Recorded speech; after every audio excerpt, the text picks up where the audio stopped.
Okay, we're on air, and this session of the Town Board of Estes Park, May 27th, 2025, our regular board meeting is in session. Anyone who wants to stand and recite the Pledge of Allegiance with us may do so. I pledge allegiance to the flag of the United States of America and to the republic for which it stands, one nation, under God, indivisible, with liberty and justice for all.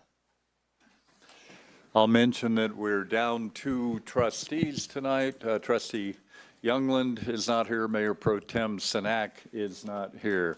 With that being stated, we do have appropriate quorum. Agenda approval is next on the overall agenda. Any changes or additions to the agenda from the trustees? Seeing none, do we have a motion to approve? So moved. Second. Trustee Hazelton moved to approve the agenda as written. Trustee Brown seconded. Any additional comments? And none, we will vote.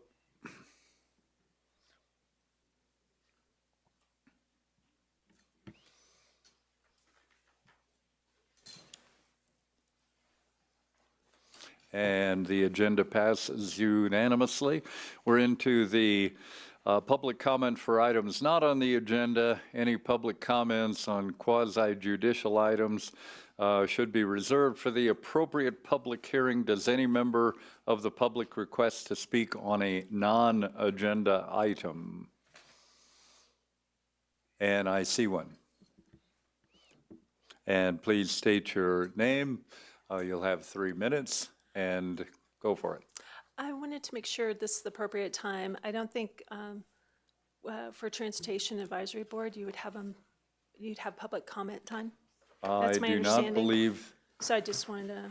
It's an action item. It is an action item. We will have public comment, so Okay. Oh, wait, counts on the agenda. Go for it.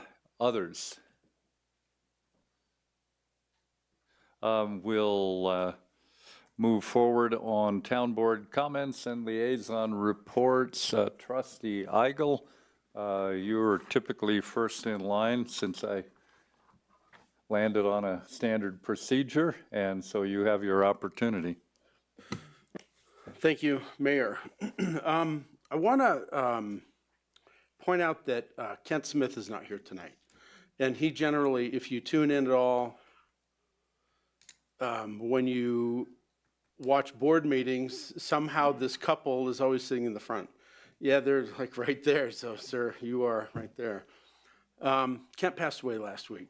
And I wanted to share just a really quick perspective to pay some kind of tribute to Kent and where he set a good example for a lot of people in this community. I made signs for 25 years, and when Kent and his wife decided to move to Estes Park, his family had been in signs for 100 years or 150 years in the Greeley area, and they were going to pull up stakes in Greeley and move to Estes Park. So they came and sat at my dining room table, and I've been in it a few years and had a good part of the market and was very active in it. And he and Judy said,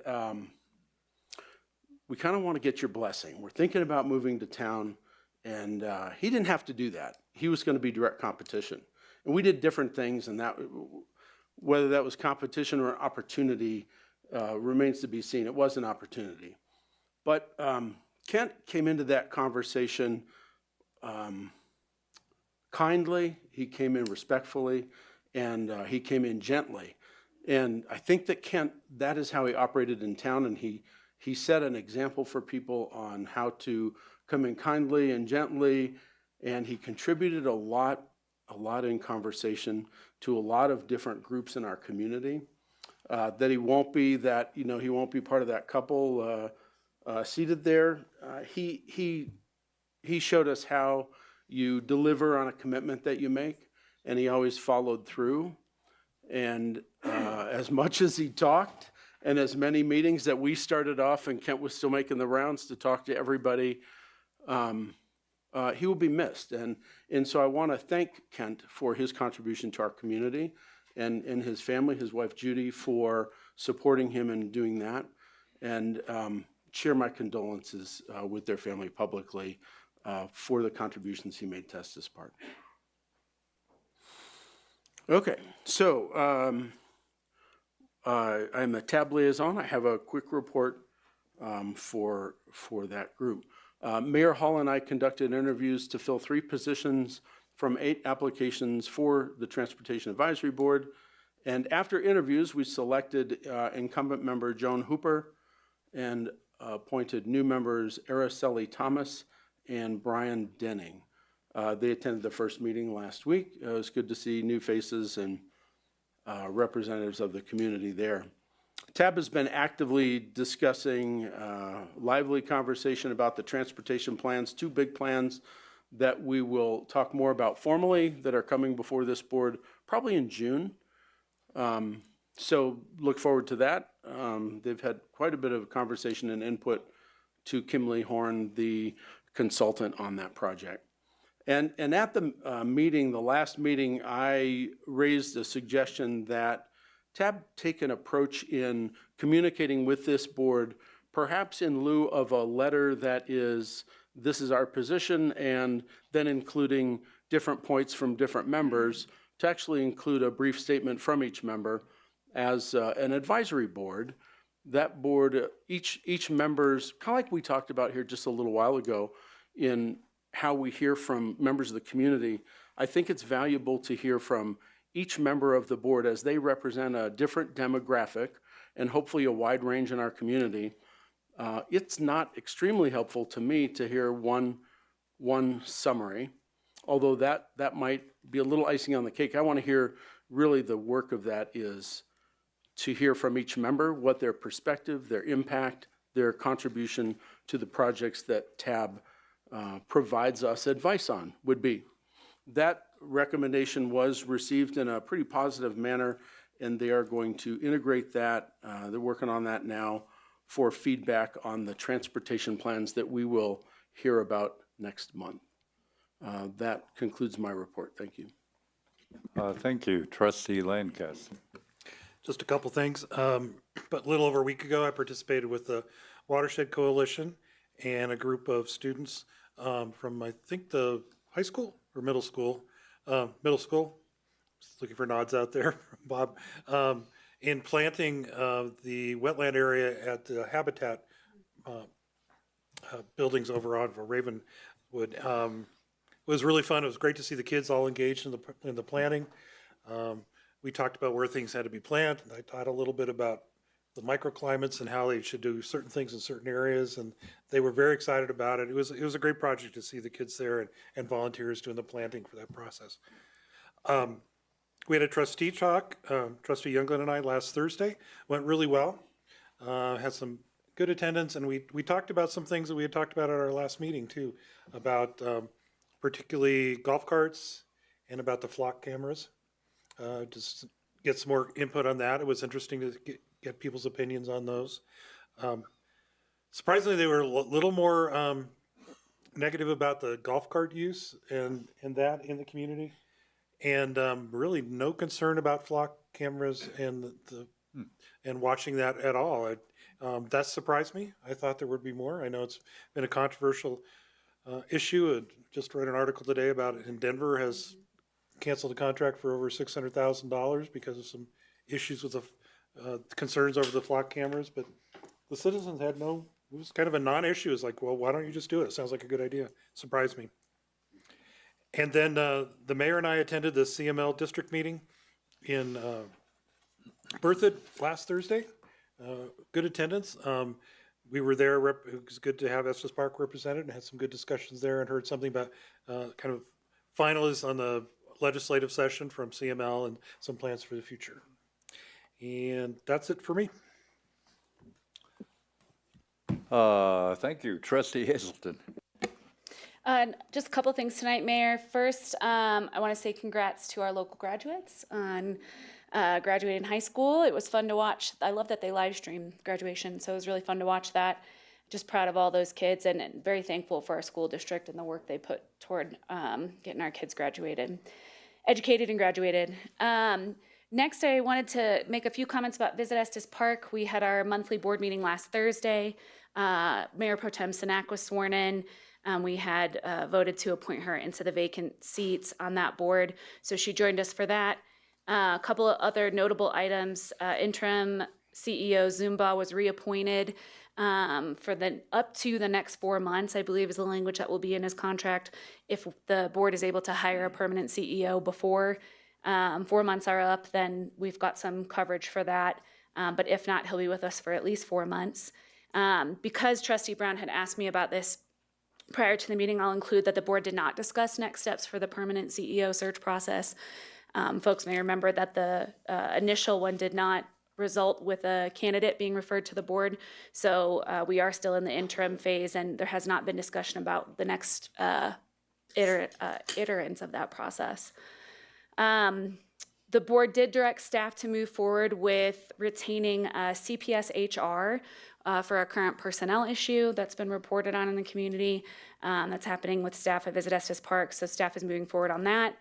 A couple notable items for the residents. The tourism master plan is currently in process, and there's a specific resident sentiment survey that's going to be coming down the line.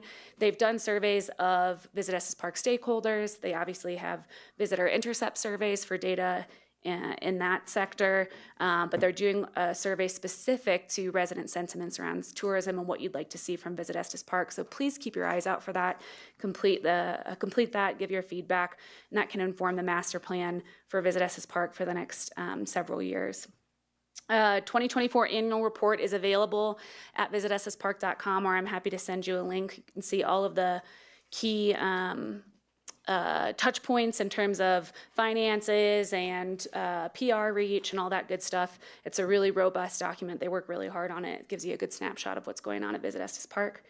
And then I also wanted to share that they have done some kind of informal surveying of the community, or of our business community, I should say, about the season and what folks are thinking about is going to come down the line.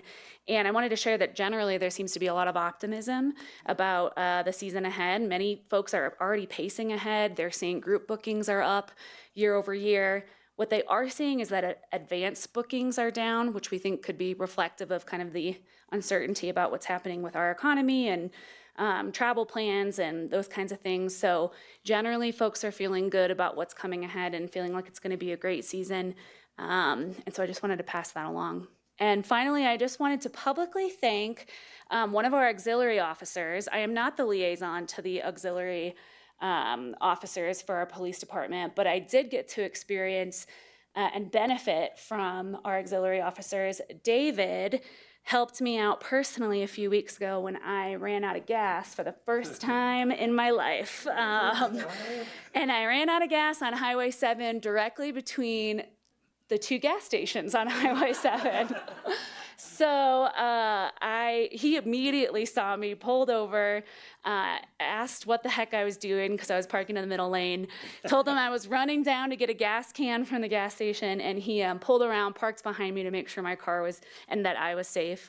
Went and got a gas can. I have a newer car that doesn't have a gas cap, so I learned that there's two doors, and you can't just put in a gas can and then it pours gas in. There's like a trigger farther down. So you need a funnel, which I did not have in my car. So David drove home and got me a funnel and came back and helped get gas in my car so I could drive the remaining 100 yards to the gas station. We probably should have just pushed it at that point. But anyway, I just wanted to publicly thank him. I've never run out of gas before, and he made it a much better experience than it could have been. So thanks, David. Thank you. Trustee Brown. So I want to reiterate what Trustee Eigel said about Kent Smith, just an amazing asset to this community. You know, he was on the executive committee of the chamber for a long time. He was the epitome of what you want in terms of citizen involvement. And he was an amazing guy. We'll miss him a lot. So one of you needs to step up to be the next Kent Smith here at all our meetings. Anyway, I am the liaison to 3 different organizations, the Housing Authority, the Board of Adjustments, and the EDWC, which is the Economic Development and Workforce Council. The Housing Authority, so let me report on a few things. The Housing Authority had a couple things come up. One is I think we're in the final stages, if we haven't done it, or they have, of approving a down payment assistance program for people purchasing houses in the community.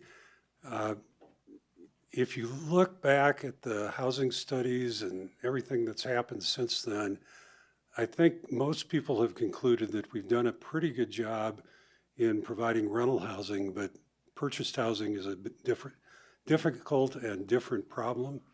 We hear repeatedly that the teachers at the school, they don't want to rent, they want a house. And so, that's probably true with the police officers and the firemen and all of that. And so this down payment assistance program will be a very interesting study to see whether we can really make it work. They haven't allocated a whole lot of money to it yet, simply because it's brand new. It's going to be hard to know how much demand there will be for it. But essentially, it will require the purchaser to put some money of their own down, and then the Housing Authority will make up the difference to get to 20% of loan to value. And that then becomes essentially a lien on the property for pending the resale of the property. Then there's a splitting of the equity. So it's a really good program. It's been tweaked a little bit recently, and if you know anyone in the workforce who wants to buy a house and is having trouble coming up with the down payment, please let them know about that. That's going to be probably one of the more significant things this Housing Authority ever does. It's going to probably increase how much they put into it over the years too. There were also 3 public comments that were sort of interesting that indirectly relate to this, but these are people that live in Vista Ridge, and they live in workforce housing, and because they live in workforce housing, they can only sell to someone who is in the workforce, which is a much reduced market to purchase property, and they're complaining about the equity sharing involved in that process. I haven't done a lot of work on it to understand it, but I think that the equity sharing in these projects has changed over time too. And Vista Ridge may be different than what we're doing now. I think it is actually, but we'll see how that shakes out. But appreciate the citizen commentary, and I'm going to be looking into this and discussing it with the housing director. And I think it's probably a matter of what the contract says more than anything, so we'll have to get into that. Board of Adjustment, as usual, there's nothing because nobody's submitted any variance requests lately, so nothing to do there. And the other thing is the EDWC, and I wasn't at the meeting, but I got a good email from Colleen about it. So there are a number of courses that are going to be offered by the EDWC as part of the mission of supporting growth and expanding learning opportunities for local businesses. They range from $25 to $300 on a per class basis. And most courses are offered in both English and Spanish.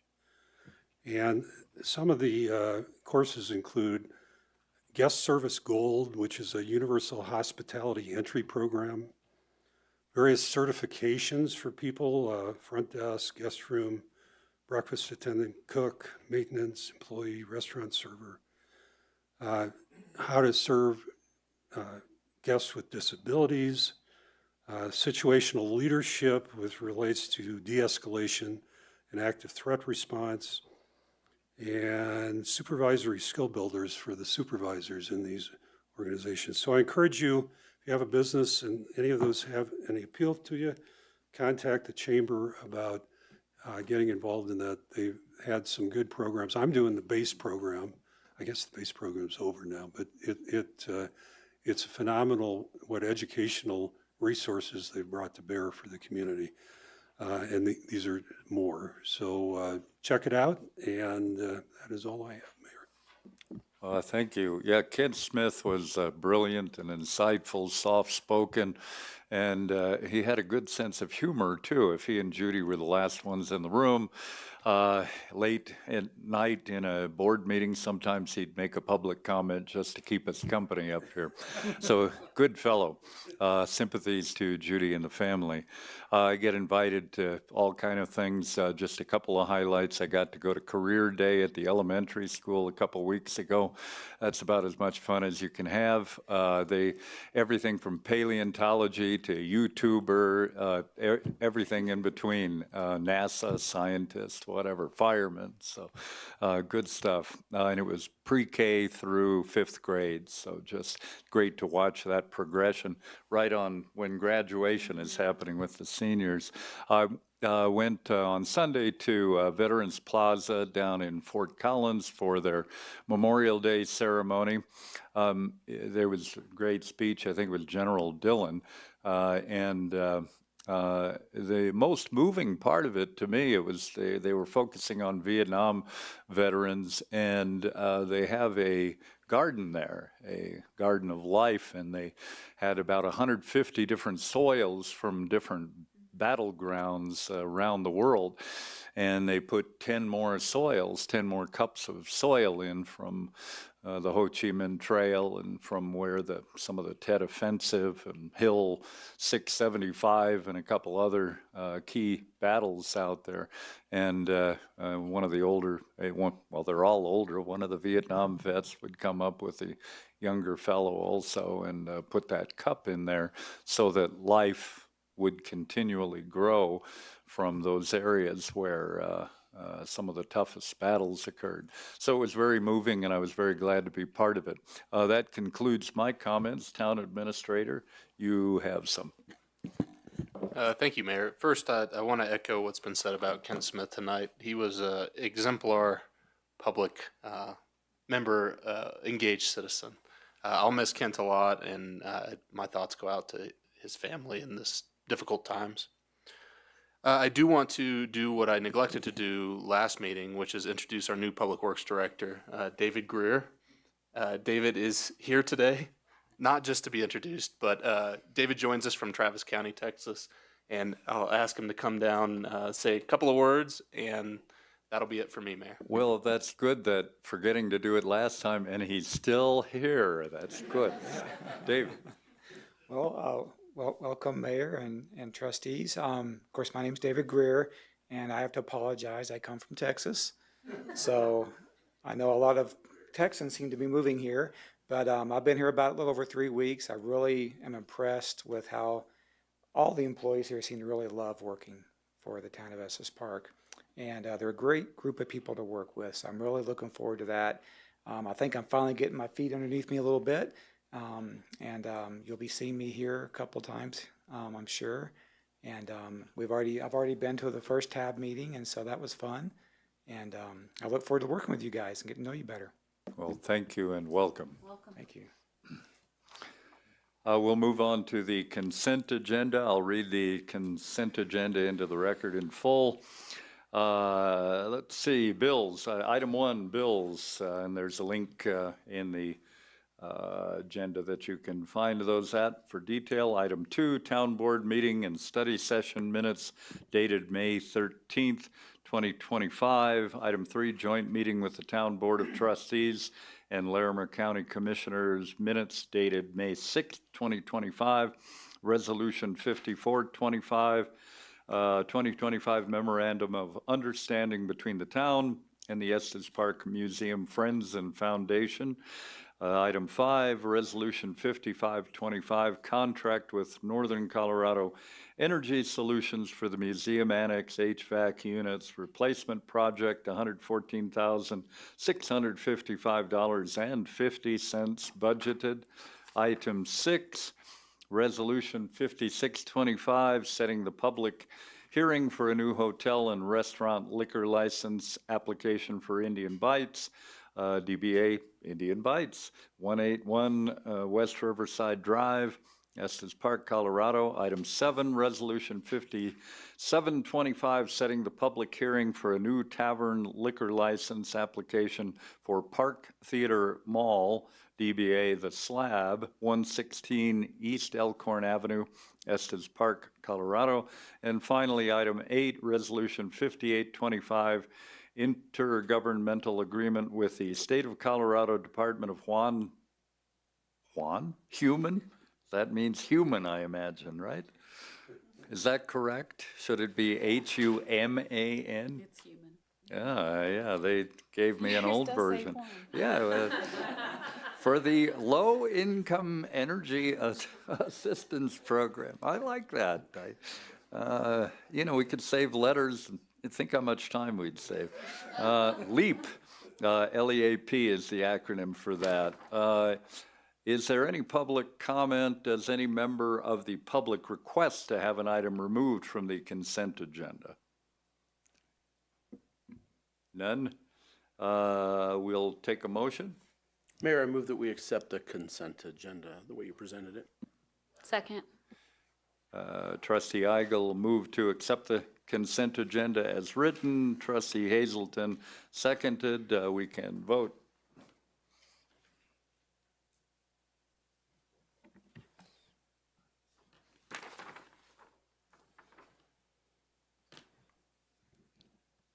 Consent agenda accepted unanimously. We'll move to reports and discussion items. It says outside entities, but I'm not sure that's entirely true because item 1 is the Development Code Update Progress Report from Director Caressia. Good evening, Mayor, Trustees. Thank you for this opportunity. As you know, we kicked off the Development Code Update in February. So we just wanted to give you a progress report of what we've been doing the last few months and then also get your direction, make sure we're going down the right path. And we do have outside entities here tonight. With me tonight is Eric Krongold with Design Workshop. He's the project manager for this code update. And he has a short presentation for you. So Mayor, I'd like to turn it over to Eric at this time. Yes.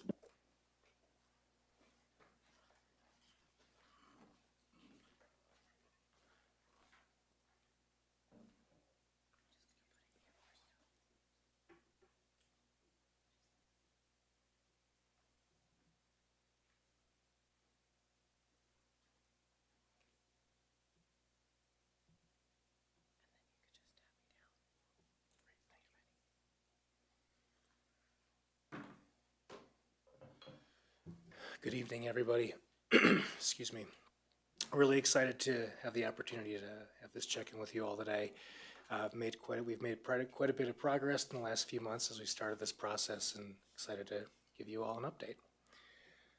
So, brief presentation. Just want to quickly reintroduce ourselves and our team, talk a little bit about our schedule, spend the majority of today talking through really what we've kind of come to understand as the goals, opportunities, and priority areas for this code update, and then wrap up with next steps and, of course, any questions that the board may have. So, again, Eric Krongold, project manager with Design Workshop. We're a landscape architecture, urban design, and planning firm out of Denver. We are part of a much larger team that's has the privilege of taking a pretty close look at the town's development code. So supporting us is Headwaters Community Planning and Philip Sapino. You'll likely be meeting him here in the near future. He's our co-consultant on this, former planning director of the town of Aspen, significant number of years working in Crested Butte and other mountain communities. We're joined also by White and Smith, who's our legal advisor. They'll be doing a legal review of the code. And then Clanton Associates, who will be as our lighting advisor, and Kimley Horn, who's assisting with transportation, particularly parking, loading, and stacking. as well as design and engineering standards for the development code. So we're really in the middle of what is an 18-month process. We kicked this project off with staff in February of this year and really spent February and March, I'll say, getting our bearings and getting our foundation to have a successful process. And what that means is establishing very clear goals and expectations around the vision of this code update. What does success look like? Who are the stakeholders that we're going to need to engage with as part of this process? And then coming up with an engagement plan that outlined a concise and holistic way to reach the community through this process, to give them the opportunity to get their fingerprints on it, to let their voices be heard, and most importantly, for us to integrate their thoughts, desires, visions for their home.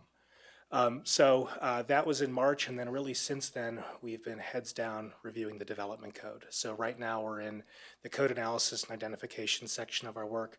We recently delivered a memo to staff that was our review of the code and included specifics around particular topic areas that we see opportunity for integration and updates within the code, but then also specific section updates, opportunities for consolidation, for adding clarity to certain things, updates to definitions. Staff shared comments back with us, and we are meeting with them this week to go through those more in depth. That is going to bring us through our first open house, and I'll talk about that here in a bit. We do have an opportunity upcoming for the community to start to learn a bit more about this process. But really, we're working towards the bulk of our work, which will be from August of this year to June of next year, and that's the actual code writing. So we'll take feedback that we've received from this open house, some focus groups that we're doing, which I'll talk about here in a moment, and have the bulk of our work be this fall through the winter, with the goal to begin adoption next summer and hopefully have the new development code adopted and ready to go by the end of next year. So I like to say it's a long process, but it moves very quickly. And we're really looking forward to meeting with you all quite a few times throughout this process. Engagement is a cornerstone of this whole update process, and we're very fortunate that we have a lot of really great support within the community and a lot of support from staff in utilizing a lot of the different engagement methods to reach folks. So we will be having 2 community open houses. Our first one's going to be on June 25th here in town, and that'll provide an opportunity for the community to come, learn about the code, talk with us, share their concerns, but also for us to get some initial feedback on preferences around things like lighting and housing and design standards, wildlife protection, and just start to gauge the temperature of folks around certain topics that we know are going to be important through this process. We'll have a second open house early next year once we have some formal recommendations and language being drafted, but this is really our kind of first introduction of the community. We have a project website that was launched as of last week, I believe, that has opportunities for a frequently asked questions section for the community to learn more about the process and our work. Contact email for staff for folks to reach out if there's any concerns. And it's also giving us the ability to have multiple surveys that we'll have online, and that's just kind of one-touch quick opportunities around specific topics that we'll be utilizing during this entire process. We're very fortunate in our engagement efforts to have the support of the Community Conversations Group. They've been wonderful to work with. We've met with them several times. They'll be supporting us with conversations throughout this summer and fall around specific topics that we know may have differing opinions within the community, and really be an extension of our work and help us try to find where some consensus may lie for changes and updates within the development code. And finally, we are going to be having a set of small group focus groups that'll be taking place this summer, and we're working with staff on attendance for those right now. But those are around many of the topics that came through in the comprehensive plan. Things like economy and health, built environment, transportation, infrastructure, and making sure that we have continuity between some of those larger topics that are influencing our work and the opinions and thoughts of others, of subject matter experts within the community. On that topic of subject matter experts, we've been very fortunate too with staff helping to connect us with a number of individuals within the community and region who are helping to inform this effort. So we've been in touch with the Housing Authority around some of their needs and where they see opportunities to integrate opportunities for the development of affordable housing. The Estes Valley Fire District has been extremely forthcoming and making themselves available to discuss where they see opportunities. for better coordination with wildlife prevention, some of their work with the Ready, Set, Go document. The Community Planning Assistance for Wildfire, which is a national program that we've been working with to identify different opportunities to integrate wildlife protection standards within the code. And then within the town itself, the Board of Adjustment, the Planning Commission, we have a technical advisory group that consists of other folks within the town. And it's just, it's been a really wonderful process and been a great opportunity to get to talk to so many individuals that have some really great direction and are really thoughtful in their feedback for us, and see a lot of continuing opportunity to coordinate with these groups over the next coming months. So again, when we started this process, we really sat down with staff and we wanted to articulate where do we see the primary goals with this whole process. And we boiled them down to the ones shown here on this list. Up towards the top was one of the, I think, most important ones, and that's creating some integration, creating better integration with Estes Forward Comprehensive Plan. There's a lot of really great direction within that plan, but there's also some misalignment between what the plan directs and what the code says today. So we want to help create alignment on that and work with staff to find where is the most appropriate place for alignment from direction from that document.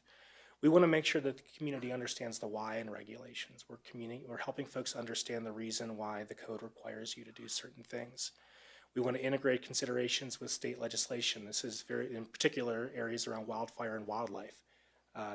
We want to include clear language and enforcement options to eliminate any opportunity to misconstrue what's shown in the code today.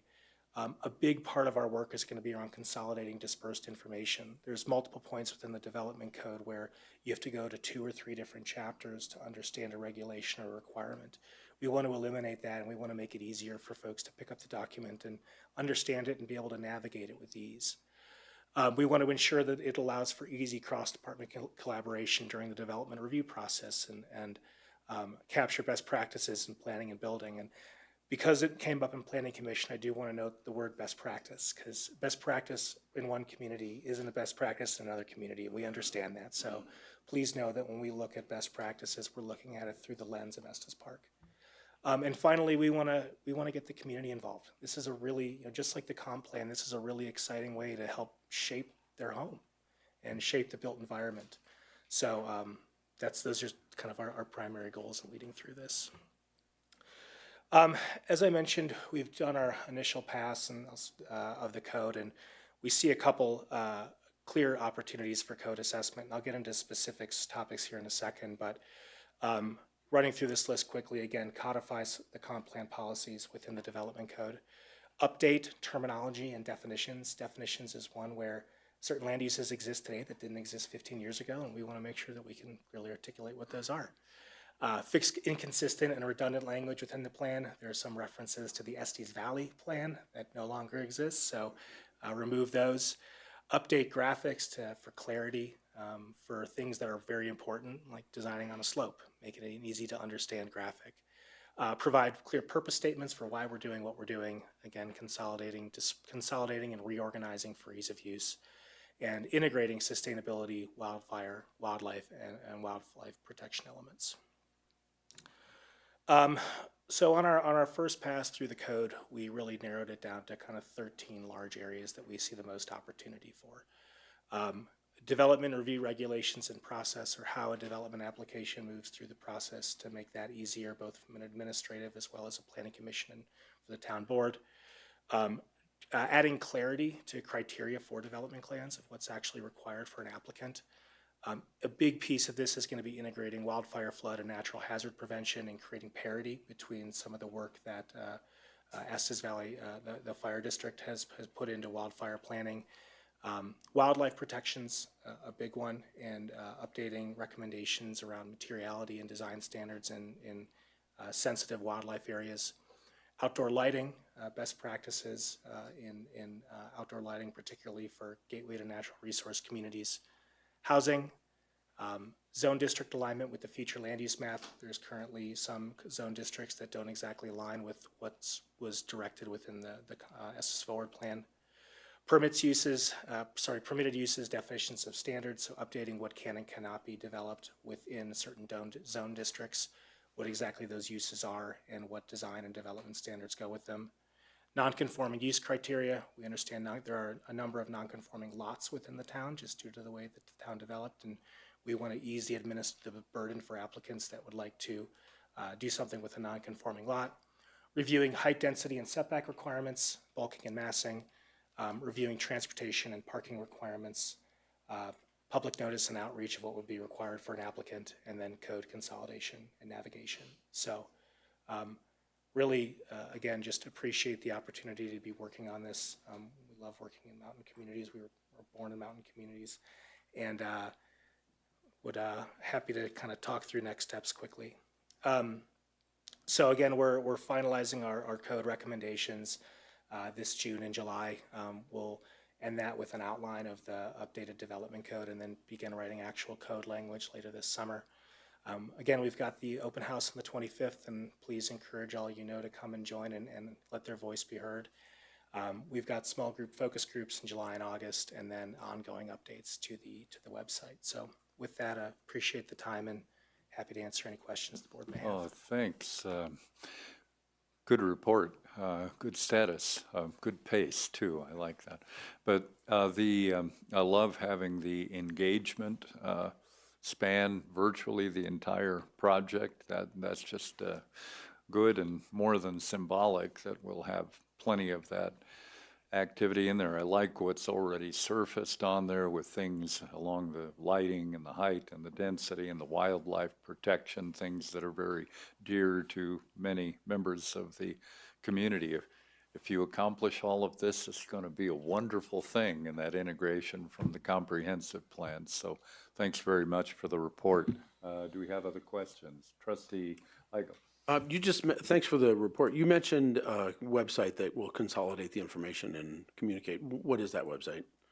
I would defer to Steve if you have the website address. Okay. So it's active and it's already out there. Okay, thanks. Other questions? Trustee Hazelton. I just wanted to reiterate that I appreciate the variety of public engagement opportunities. In particular, I've mentioned this before in my updates, I'm the liaison for restorative justice, and so appreciate that you're engaging with them for the community conversation perspective, because I think that will allow people to dive in on that like wicked problem level, right? On things that there's not going to be okay, the majority of people feel this way, so that's the direction we're going to go. No, it's going to help us really tug and pull through those really, really tough issues. So I appreciate that. And I can tell too by all the other ways you identified, including the online surveys and things like that, that there's really going to be no excuse for community members to not be engaged with this process.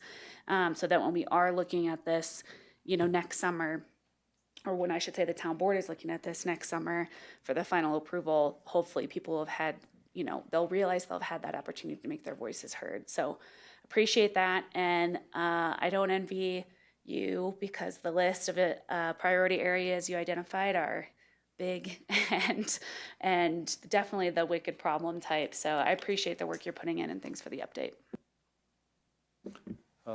Thanks. Any other questions or comments? I think we're good. We really appreciate it. Thanks for being here, giving us that update. We're on track, I would say. Thank you. We're going to move to item 2. The specific title is base funding for Salud Clinic, and if I'm going to continue my mispronunciations, mine says Salud Clinic, but we won't point that out. Anyway, we'll have a little bit more information than just the base funding because of the importance of Salud and the challenges that we know they've been going through with finances. They'll give us a little bit more information beyond just the base funding. And I think we have Vice President Morse in front of us. Or is that not true? You don't look like Vice President Morse. So. No, I'm John Sanasteve, and I'm President and CEO at Salud. Yeah, thank you. Jennifer Morse is on vacation, so. Good for her. Yeah, good for her. So, thank you for the opportunity to present in front of the council tonight and give you kind of an update. I was here, I don't know, 3 months ago, kind of updating you where Salute is and other community house centers, and I'll give you an update up there. So, we just start with our mission up there is to provide a quality integrated healthcare home to the communities we serve. So,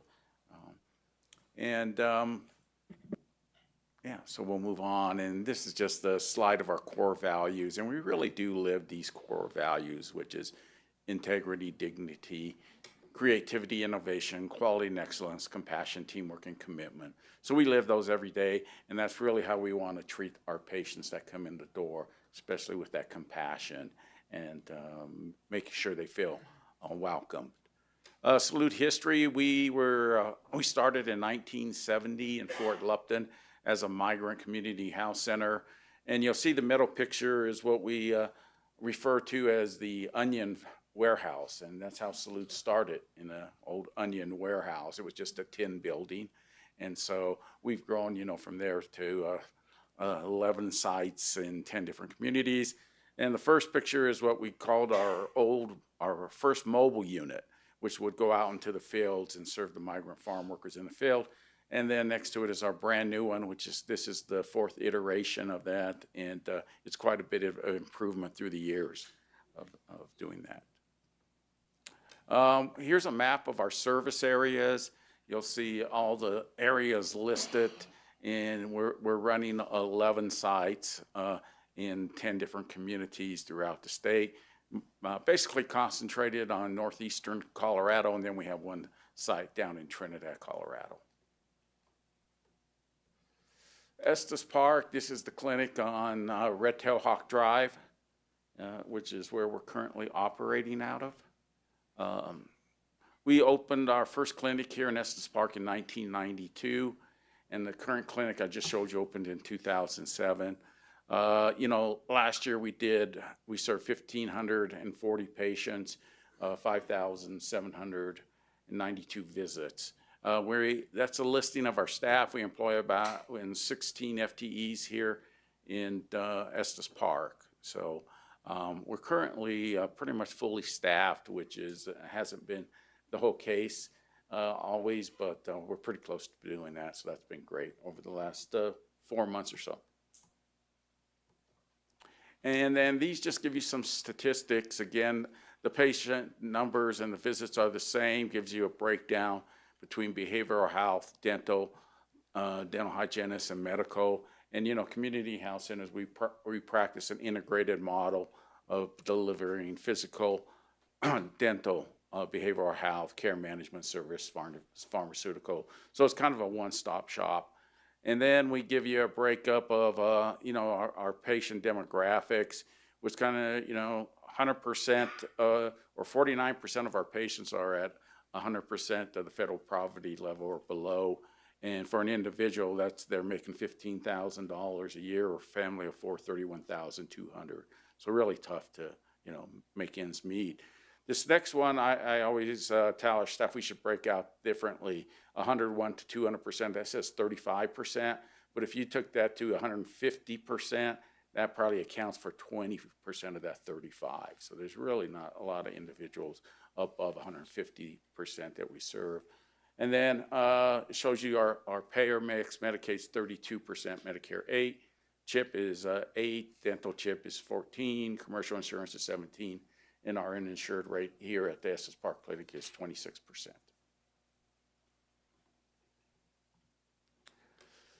This just tells you a little bit about community health centers across the country. The program started in 1965. There's about 1,500 organizations like Salute across the country. We're all independent 501c organizations. We do get dollars, from the federal government and grants to help us in certain areas. And with that, they do act like they own us for the percentage of dollars they give us. We really have to jump through a lot of regulatory hoops.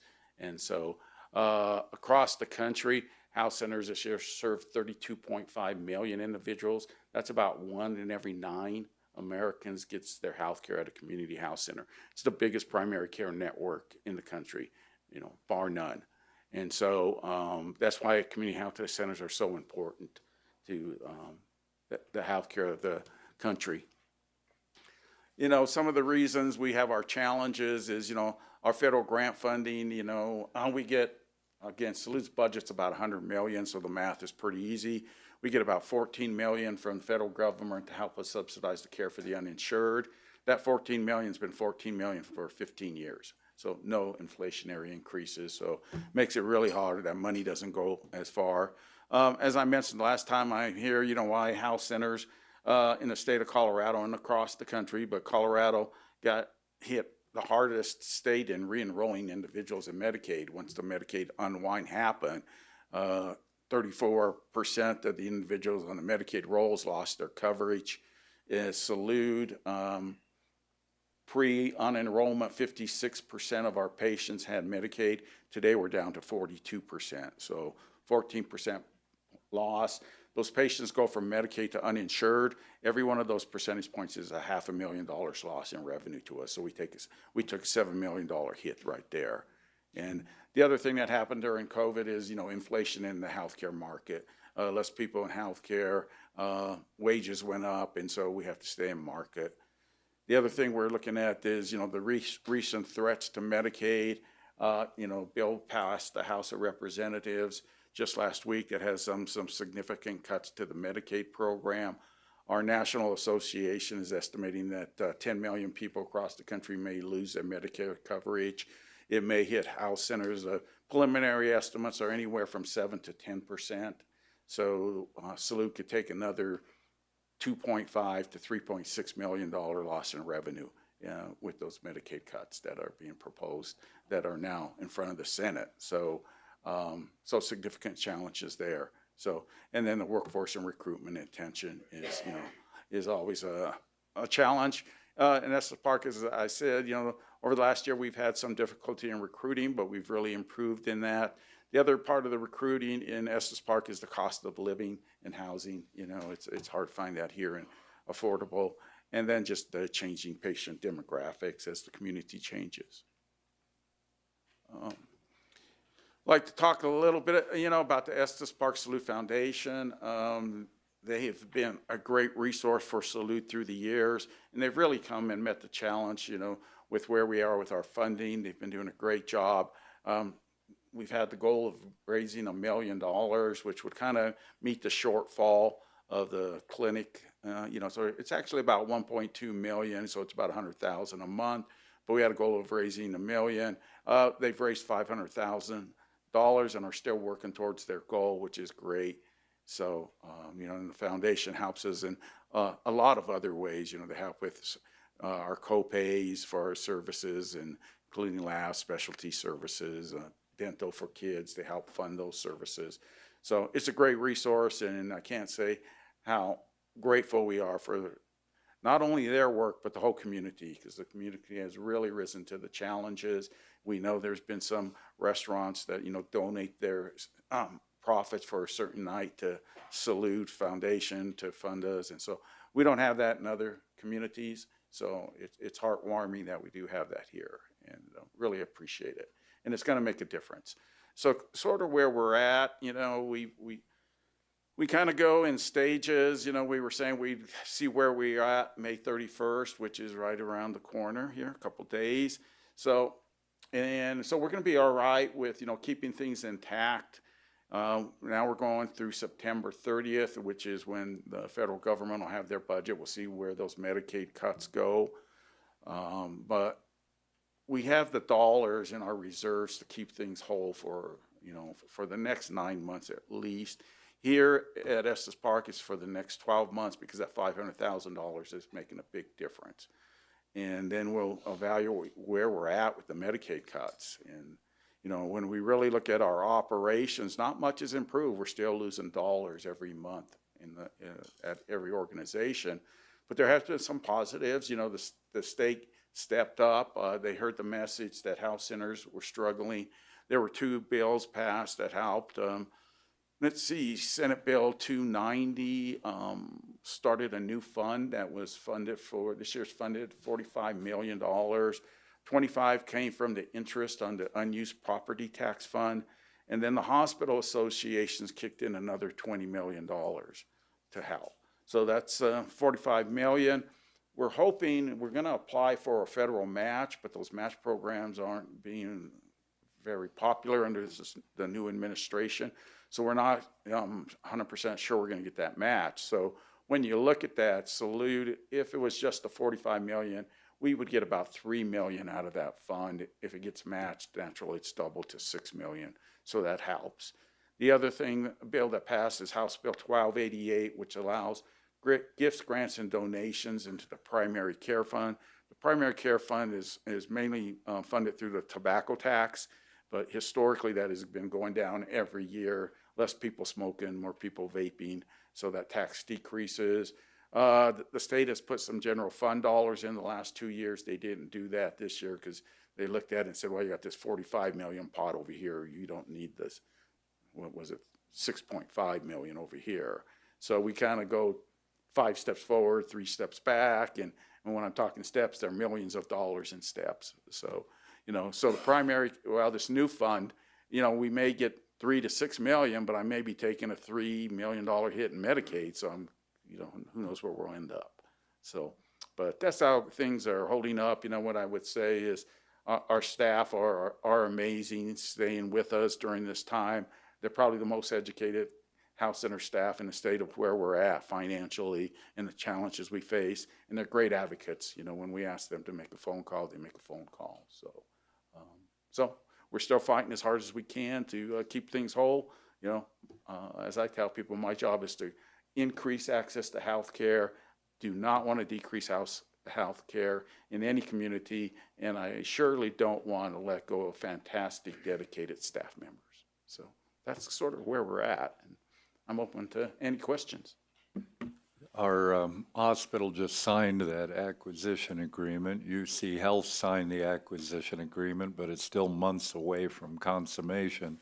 It's unpredictable. It goes to the Attorney General for approval, and there still could be tweaks and tunes and other things in between. So, when you're talking September 30th, kind of finish lines that may not match up there. But how have you had conversations? How do you anticipate, if that deal comes to full closure, that the new UC Health Estes Valley Medical Center will be able to supplement, help, or is it just the ERs there when somebody needs it?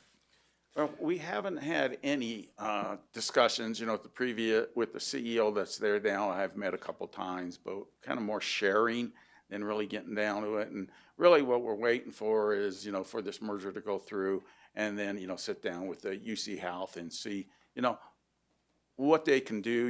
It's going to take a lot of different individuals and corporations and companies and governments working together to keep this thing whole, because the federal government isn't probably going to be there as much as they have in the past. So that means it falls, on us locally at the state level. One of the positives, as I mentioned, when the hospital associations brought that 20 million to the table this year, UC Health was a big part of that, without a doubt. And so that's the first time the hospitals have ever done anything like that. They're committed to another 20 million next year. And then after that, it's sort of given us a 2-year period to see what we can work out. So that is a really big positive, that the hospitals are supporting the safety net providers in their communities. Because, we all know how that works. If they don't come to Salute, they show up at the emergency room. It's more expensive, and it's not where you want to get your primary care. It's just an expensive way to get primary care. So, yeah. Well, rest assured, I use whatever influence I've got. I've been in touch with UC Health also, and trying to encourage any steps that might happen there in that type of support. Trustees, other questions? I have a couple others I could toss in if you want me to continue. The legislature, I know the Colorado budget, which I think is June 1 to May 31st is what the budget is, and they finished their session and everything. How does that impact community health centers? Is there much protection in there? Just those 2 funds, bills, I mentioned. what I can Right, say is, yeah. is they're very aware and supportive of community house centers. We've always enjoyed bipartisan support because, we're just here to provide health care to the communities. And so they're very aware, and the positive during, they were facing a significant budget shortfall, they were able to come up with some additional dollars for the program. So they know it's not enough, but it's a step in the right direction. So as I described, we have a couple of lobbyists that work for Salute. I told them take a month off, and then we're right back at it in Yeah. a month. Because So the state seems to be on our side, maybe on the federal, it ends up being the balance. But I think actually that's my questions. Anything else from the trustees, comments or questions? Just thanks for the work you do. It's always really great to hear about how you're present in our community. Really appreciate it. Well, thank you, and thanks for the dollars I'm here to sort of give the presentation for the dollars, the city has given Salute over the years, and we're very appreciative of that. Right. And really look forward to working with you, and anytime you need an update, just let me know, because, I truly believe the more of us that are working towards the same goal, then the more opportunity we'll have to be successful. So important to our town, so thank you so much. Yeah, thank you very much. Right. We'll move on to our third report and discussion item. We get an update from the Larimer County Office on Aging, Program Director Alt and more.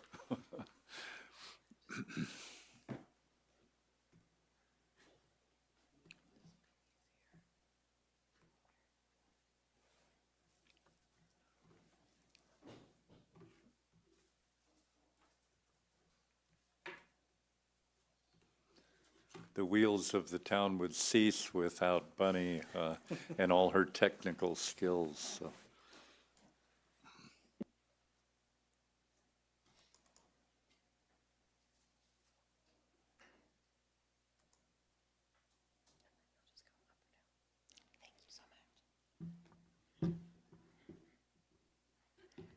Well, thank you so much to the board and the mayor for inviting us here this evening. My name is Erin Alt. I'm the program manager for the Larimer County Office on Aging.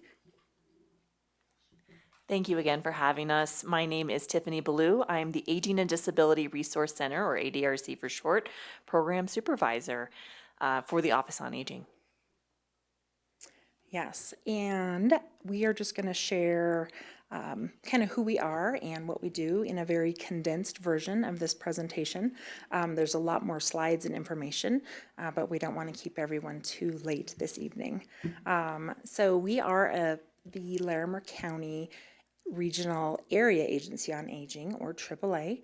We're not the AAA that's going to help with a flat tire on the side of the road, but we are focused on helping older adults and caregivers remain in their homes and communities. We receive funding from the Older Americans Act, which also came to be in 1965, same time as Medicaid and Medicare. We also receive funding from the federal or from the state, and also some small grants and donations. But we really, as I mentioned, are the lead agency for coordinating services for those that are 60 plus and also caregivers. There are 4 kind of branches that make up the Office on Aging. We have our administrative staff who put in a lot of work just to make sure all of our programs run smoothly. We also house the ombudsman. We have a mighty team of 4 who really work to have the rights of residents in skilled nursing facilities and assisted living facilities be heard. About half of the funding that we receive actually we are a pass-through agency. We fund many local community partners to offer home-delivered meals, congregate meals, transportation, adult day. VIA is transportation, or VIA Mobility is one of our community partners up here in Estes. And then I'm actually going to turn it over to Tiffany to share on our Aging and Disability Resource Center. Thank you, Erin. I'm going to skip past a couple of slides and really focus on some of the services that I feel best serve our community here in Estes Park. So I will skip past that one. First up is our options counseling service. So what this is, I have a team of 7 ADRC specialists, and there's a smaller handful of those folks that can come and provide options counseling to anyone over the age of 60 who needs this type of service. And what this is really a more in-depth conversation about the long-term services and supports available in Larimer County. So this is a very person-centered conversation. If the person who's over the age of 60 wants to have their adult children or brothers and sisters, spouse, part of that conversation, they're more than welcome to invite them. We can meet that person in their home at one of our human services locations, which we do have a satellite office here in Estes Park. And we could also do this over the phone or via Zoom too, whatever the client or older adult prefers. And really this conversation is around identifying the needs and goals of that older adult who's over the age of 60. This could be things like, I need help managing my prescriptions, or I need help figuring out resources for transportation, or what are the differences between independent living, skilled nursing facilities, assisted living facilities, and 55 plus communities? Really anything related to life and aging. And then next up, we have application assistance. This one is really phenomenal to have available to our community. So we have a part-time case manager or ADRC specialist who will come into the home, same thing, either in the home, over the phone. We don't really do much over Zoom, but we can make that work if that's the preference of the older adult. But we can provide application assistance for long-term care Medicaid and Medicare savings programs. And this is specifically available for folks who are homebound and may not have a connection to a case manager in other realms, such as maybe a hospital or hospice or skilled nursing facility. And this assistance is also available for folks who are between the ages of 18 and 59 who are living with a disability as well, who just need that extra support in applying for long-term care Medicaid, or like I said, the Medicare savings programs were actually a Medicaid service. Next up, we do provide information and assistance. This is a big bread and butter service that we have through the Office on Aging. Anybody in this room can access this service, and anybody in Larimer County, professionals, older adults, honestly, even if somebody doesn't live in Larimer County, maybe they have a parent who lives here and they're trying to learn a little bit more about services that are available here in Larimer County, they can call, text, or email us and ask any question. We get asked a range of questions every day, and we are available Monday through Friday, 9 to 4:30. You have the phone number and email there. I'll have that on the last slide as well if you miss it in this slide. A lot of the conversations we have around housing, legal services, transportation, meals, and again, accessing long-term services and supports. So we do a lot of referrals to programs and services in our community, and we prioritize and focus on free and low-cost supports. Our real purpose as an agency is to support folks aging in place, whatever that looks like to them, whatever their wishes are. So if that's in their home, or maybe it is moving to an assisted living or a skilled nursing facility, we're here to support that process, whatever that individual would prefer. We also have our Answers on Aging resource guide that is updated and published annually. This is available on our website at larimer.gov/seniors. And this is what really helps us remain experts in resources and being able to provide that information and assistance on a daily basis. There's our website again, just for quick reference. Again, our guide is on there. And on that website, we also list our caregiver classes, which are free. In fact, all of our services are free to older adults and caregivers in Larimer County as a federally and state funded office. Again, all of our services are here to alleviate some of the burdens that come along as we age. And in addition to that, we have our Older Americans Month nominations and awards that come up every May. So keep a lookout for that. Put a reminder in your calendar to check out our website a couple months before then. And then we just wrapped up our second annual fair this past May. Actually, we're still in May, this past May 13th at the Ranch Events Complex in Loveland. And we also have an Office on Aging Advisory Council, so if anybody would love to come and visit us at one of those council meetings, you're more than welcome to. It is open to the public.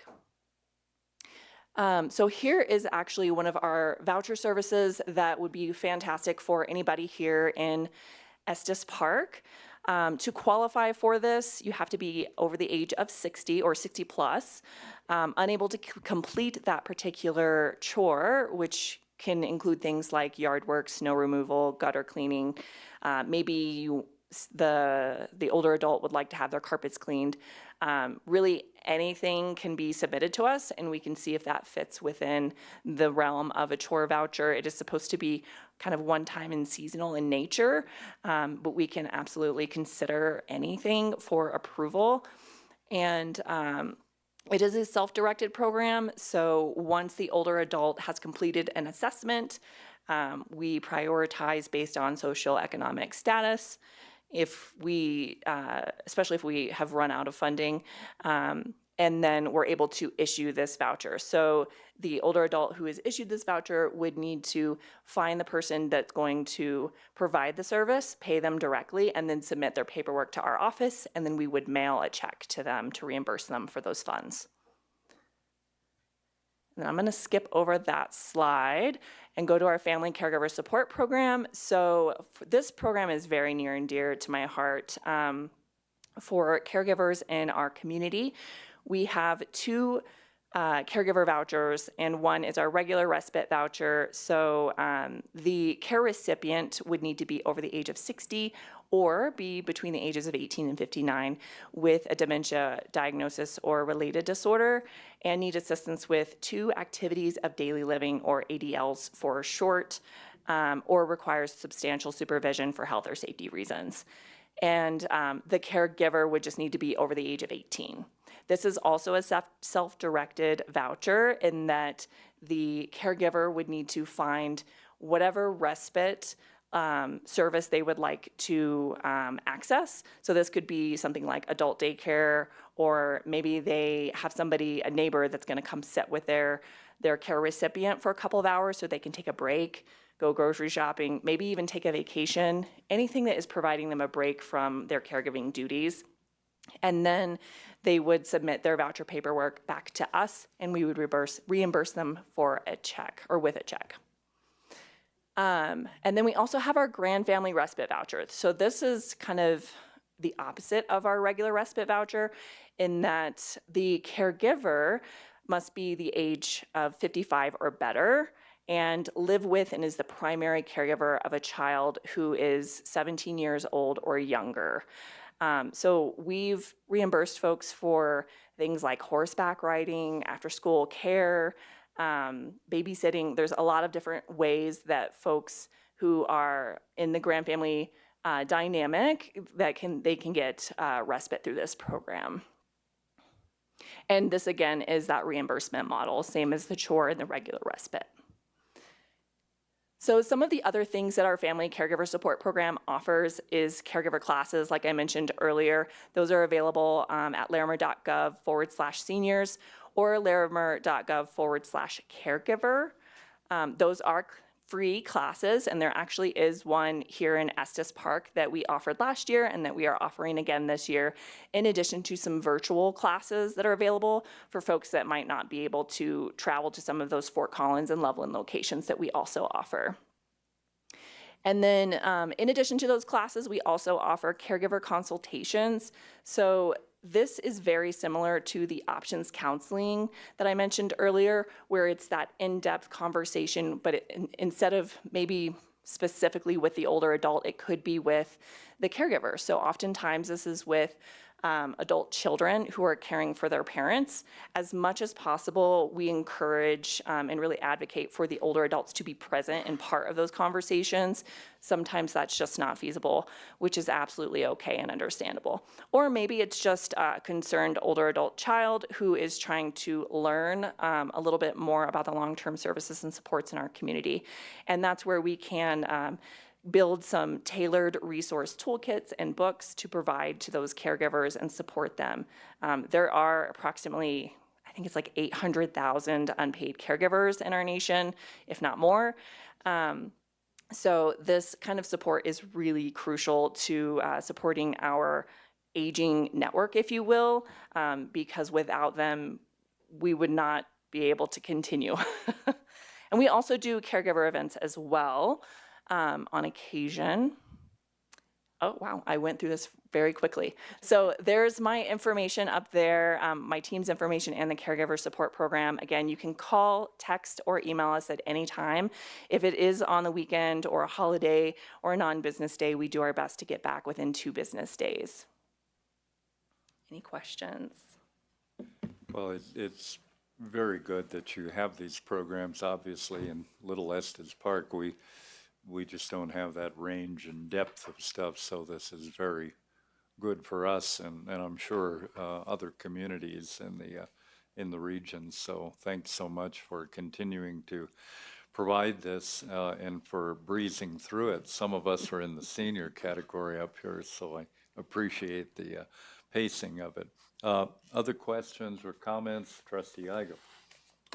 Thank you, Director Alt and Ms. Ballou. You went through that very well and made it easy to understand. There are a lot of resources I think that a lot of people are probably not aware of. I'm very concerned about how the age that you're discussing feels so close. And that's good. That's a little dose of reality here. But the opportunity that you have shared for people to get services, and you really said it well, I think, when you said it's to alleviate the burdens as we age. And that really covered everything that you just talked about. These are really simple things for a lot of people to do throughout their life, and in my experience, it becomes very hard to do the small things. So this feels like a collection of small things that I really appreciate. So thank you for providing the service. I will also share the word here and keep up the good work. Thank you. I'm assuming that I know, well, I won't assume anything. How do you engage with the Estes Park Senior Citizens group up here? Do you provide this information regularly to them? Are you connected with them at all? That is a great question. So we actually conducted an entire CSU research project about a year and a half, 2 years ago now. And Estes Park was one of the core communities that was identified of needing more connection and support from our office. And so we are actually taking steps to bite-sized chunks from that. Is a very large CSU research project that came out of it, but bite-sized chunks of and steps and goals to connect with the Estes Park community a little bit more. So right now, that is something that we are working on. Erin, if you would like to. The answer is yes. We have worked with the board at the Senior Center. We have been invited to share what we do and who we are. We have also been able to fund them. As many of you know, in the other side of the pandemic, we are looking at smaller budgets and kind of going back to similar funding that Salud had shared, but we have been flat funded for not quite as many years as them. But yes, we do work with the board at the Senior Center, and then of course, Suzanne from the town has asked us to share resources that are available through our office. One thing that we did kind of skip through in the presentation was intentional. We used to have a provider up here that we were able to offer in-home services.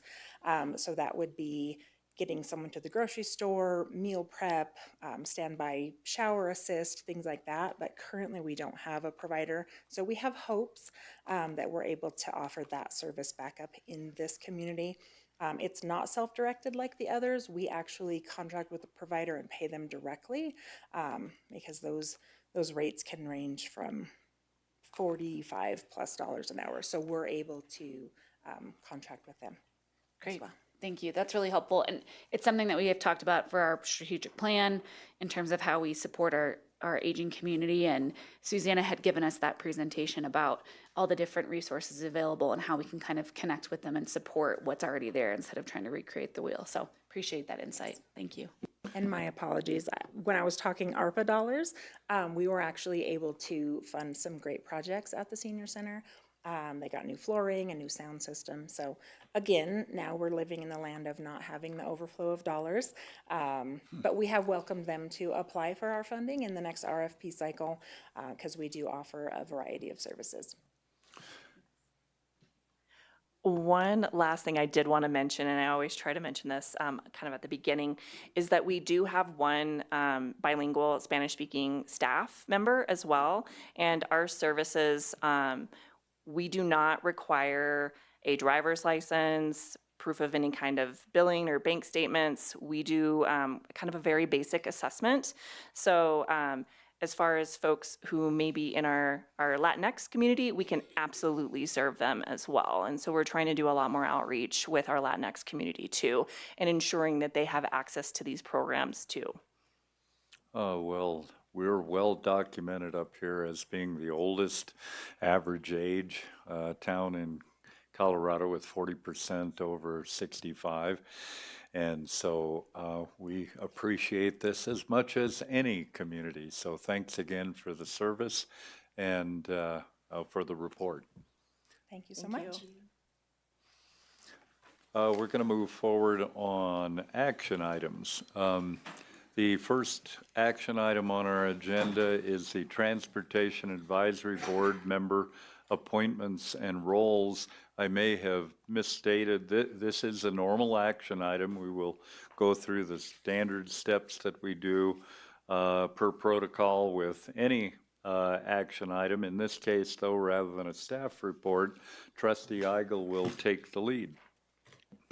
Thanks, Mayor. I raised this issue several weeks or months ago, and the issue I have to bring before you concerns the manner in which our Transportation Advisory Board conducts its objective of providing feedback to the town board for consideration on transportation issues. Now, the board was originally assembled as a panel of citizens who provided their perspective on specific issues being considered by the town. The group transitioned into a board at some point and since then has evolved further into a body that not only gives feedback, but now it solicits its own public feedback, even creates projects that the town allocates staff time and resources to. So the original intent of the issue that I was going to discuss has not changed, which was to take a look at the organization and operation of the board, and most importantly, to encourage input from a diverse cross-section of the community. We were originally going to discuss this in April, but government moves slowly, and for a variety of reasons, this has been delayed a couple months. Finally makes it to our discussion tonight. The urgency and specific topic of discussion shifted last week, following the monthly TAB meeting when statements and decisions made by the board chair escalated the situation. It now brings a specific issue into focus for your consideration as a board. This is pretty fresh. It has developed over the last few days and running into the holiday weekend. While considering options to address the concern that different viewpoints may not be included in TAB conversations or the final recommendation they make, the situation has unfortunately become heated and personal, and as you may have seen in public recordings of TAB meetings. Over the course of the last several months, accusations, loss of decorum, and a failure to professionally conduct those meetings have all occurred. Last week, those issues rose to a level that caused several TAB members to reach out, including incumbent and new members. There's a negative environment which has developed over a period of time. It's reached a level that I believe action needs to be taken to restore the opportunity for honest public input from our advisory board. So in reviewing the issues that have been raised and looking back in time, it is apparent and supported by statements from others that the performance of the chair is below an acceptable standard for leadership. But more importantly, the unprofessional behavior as a chair or any member of that board should not be tolerated. Several months ago, I included Mayor Hall as an additional trustee to be involved in evaluating the situation. Both of us have met with the chair about statements made during meetings and the position that she has taken to stand behind all of those statements, despite their often divisive nature. So tonight, it's my unfortunate responsibility to bring this matter before you to determine the next steps the town board will take to address the concern. I can provide specific instances that will support my recommendation, if needed, in discussion as you consider a motion. I believe that going deeper into specific details, though, may further deteriorate the negative situation that has developed, and I hope that's not necessary. But I would ask for your consideration that the motion I would make is a result of having engaged in conversation the mayor, the town administrator, the town attorney for guidance and responsible direction in this matter. Considering that members of our advisory board are serving at the pleasure of this town board, and it's a decision of the entire town board to make any decision, I would proceed to the necessary discussion after I would make a motion. And I will withhold any comments of mine until we get to the point of motion. That would be where my comments would come. At this point, Trustee Eigel, I can open for public comment because we do require on this action item have the opportunity for public comment. Sure. Without further ado, does any member of the public request to speak on this item?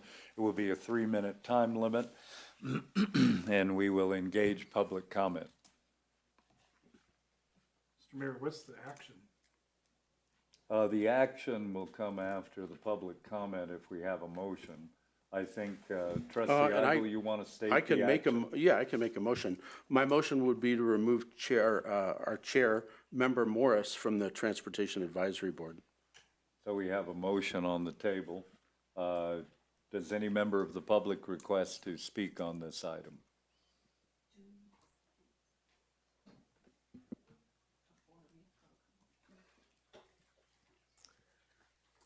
And 3 minutes, and state your name. My name is Val Morris. I am the chair of the Transportation Advisory Board. I was not sure what was going to be proposed this evening. Not heard anything from our liaison, so really wasn't sure what to respond or write about exactly to communicate with you all. But I will say that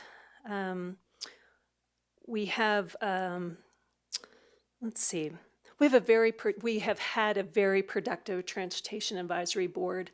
We have, first of all, I'm at 1431 South St. Vrain Avenue.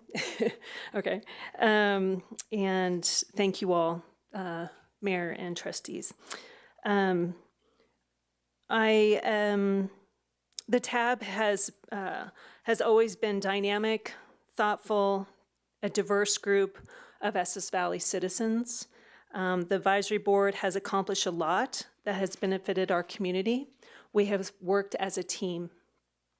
As a board, we have provided communication letters to the town board describing the benefit, the challenges, and final recommendations, helping to better inform you so you can make a complete and informed decision about a plan, issue, and topic relating to transportation, parking, and transit. As citizens focusing on topics of traffic, safety, connectivity of multi-use paths, reduction of congestion, reduction of emissions, we have influenced lots of projects. There's a list of at least 21 projects that we have directly influenced, spent time and energy on. We've also experienced diverse opinions on. We've always worked through conflicts. We've treated each other respectfully. When they have gotten elevated, we take a break and people do self-correct.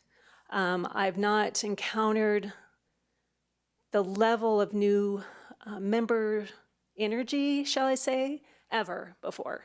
There are new members that are unique, challenging. It's hard to control the meeting. There is personal attacks. There's a lot of interruptions. There's attacks on public works, especially a topic around Cleve Street. Next thing you know, that someone's, making snarky comments about the public staff that's sitting at the table. Trying to correct, it's not really paid attention to. I will say there are times I get triggered, so to speak. I get defensive because there's a lot coming at me. One thing that's come up is feeling, folks have said that they don't feel their opinions have been heard, but some of them have not been coming to TAB meetings. They're in the bylaws, they're supposed to attend at least, they can't miss 3 meetings in a year. They also are not allowed to miss 2 in a row, and they're absent. And so when they come in, they're frustrated because, they don't feel heard. And it's like, well, I don't know other than show up. And that's what I expressed the other day. Bill, we're at 3, if you could do a summary. Well, one thing, the advisory boards, by their nature, bring together people with diverse views. They must avoid ideologues with a single agenda and must be able to have open, honest, and respectful conversations. To be effective, advisory boards must remain independent and be able to share ideas and data that may challenge the strongly held opinions of board members. Despite our recent challenges over the years, the Transportation Advisory Board has been an effective group that has been able to provide much needed insight and assistance to Public Works and Town Governing Board. I am proud of the work that we have done as a group and the work we are currently doing. And I am hopeful for us to maintain our diversity and independence. And the independence,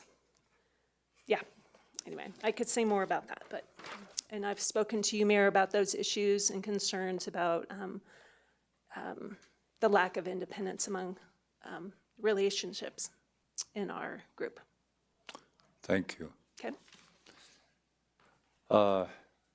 Is there other public comment on this issue and action? Trustee Eigel, you've stated a motion. Do we have a second to the motion? You want to restate the motion? Sure, I motion to remove Member Bell Morris from the Transportation Advisory Board. Do we have a second to that motion? Mayor, I don't have a second, but I do have a question. Has there been any attempt to resolve this conflict with restorative justice? We have an internal group that might be able to resolve some of this short of this action. And I just want to know whether that's ever been done here. I think I might be better suited to answer the question. This is not a single meeting. This is a series of meetings and situations that have brought us to this point. I'm really trying not to make this a personnel issue in a public meeting. I can tell you that early on in the conversation, trying to resolve the concerns that were ongoing about how meetings run, how members are respectful, or a number of different things. I met in person with Chair Morris, Mayor Hall, and expressed some of those concerns face to face. And as I indicated in the statement before, that the response was that she stood behind her comments and there wasn't a change. I feel like I'm in an unfortunate position here to be the messenger to you on this.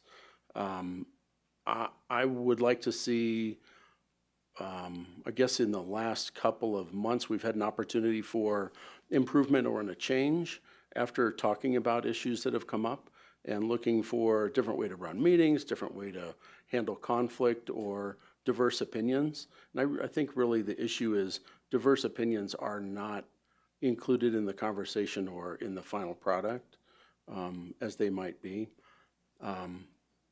So that's a primary concern. And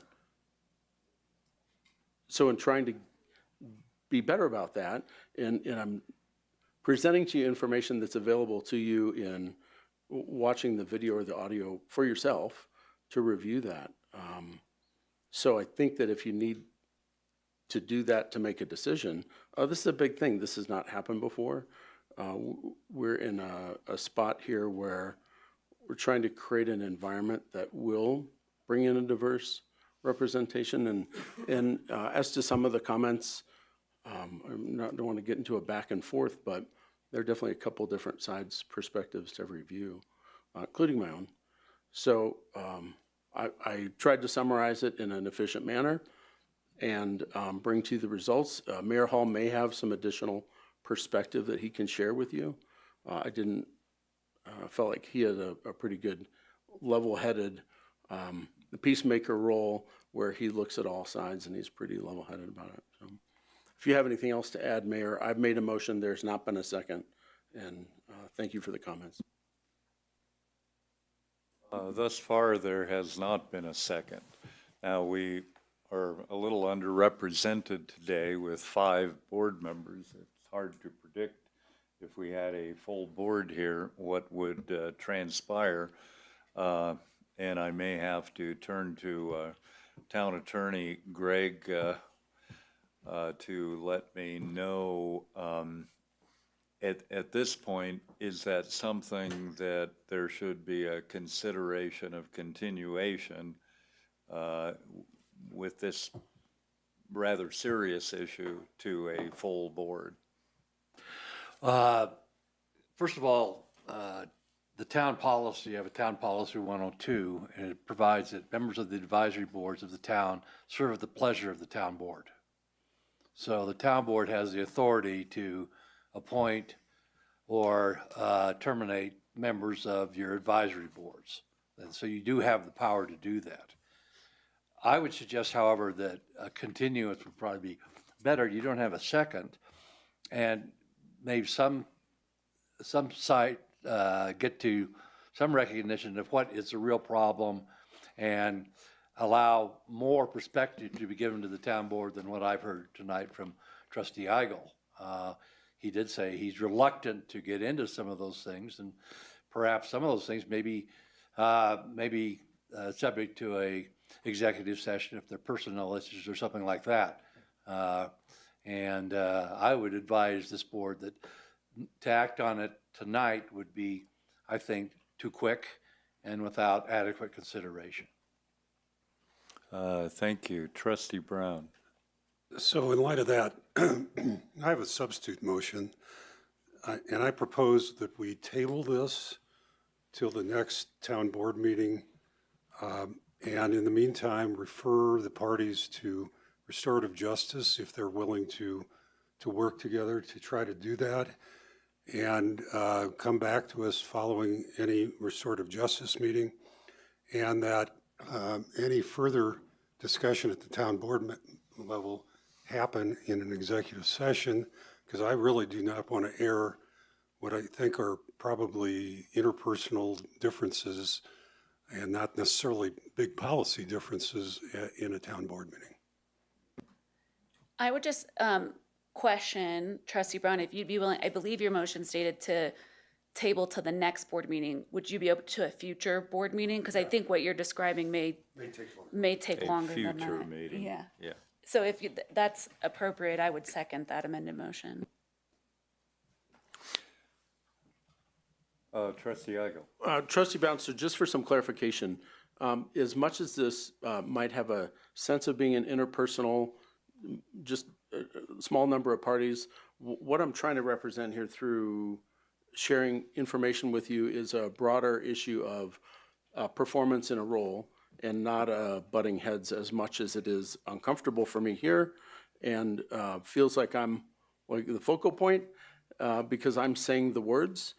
This is broader and based on letters and contact that has been made by members of the board, by members outside of the Transportation Advisory Board that reflect the same concern about the performance that I have described. So to do that and go to restorative justice might be a big effort. And I'm not sure how that would go down, but if that is the direction we get tonight, I need to know how to facilitate that for whatever reason. If that's not part of the motion, then my objective would be to resolve it somehow for the best interest of the board to move forward and work effectively. Trustee Lancaster. Yeah, I have one question and then a comment. So, Attorney White, I'm not sure I've ever run into this. We can have an executive session. I know there's things about personnel, but that can work for volunteers as well as for Yes. staff. Yes, There's no can. differentiation there. Yes. Okay. It'd have to be specific and just not general. Right. Wouldn't want to discuss policy, but if there's some personnel issues, and I think volunteers are personnel of the town, that it can be done in executive session. Okay. Thank you. Yeah, I'm not ready to make a decision now. I mean, there was nothing in the packet. We had no idea. In fact, I had asked what the action was before we started the discussion. Pretty unusual. We have an agenda item that we have no clue what it's about by reading the packet.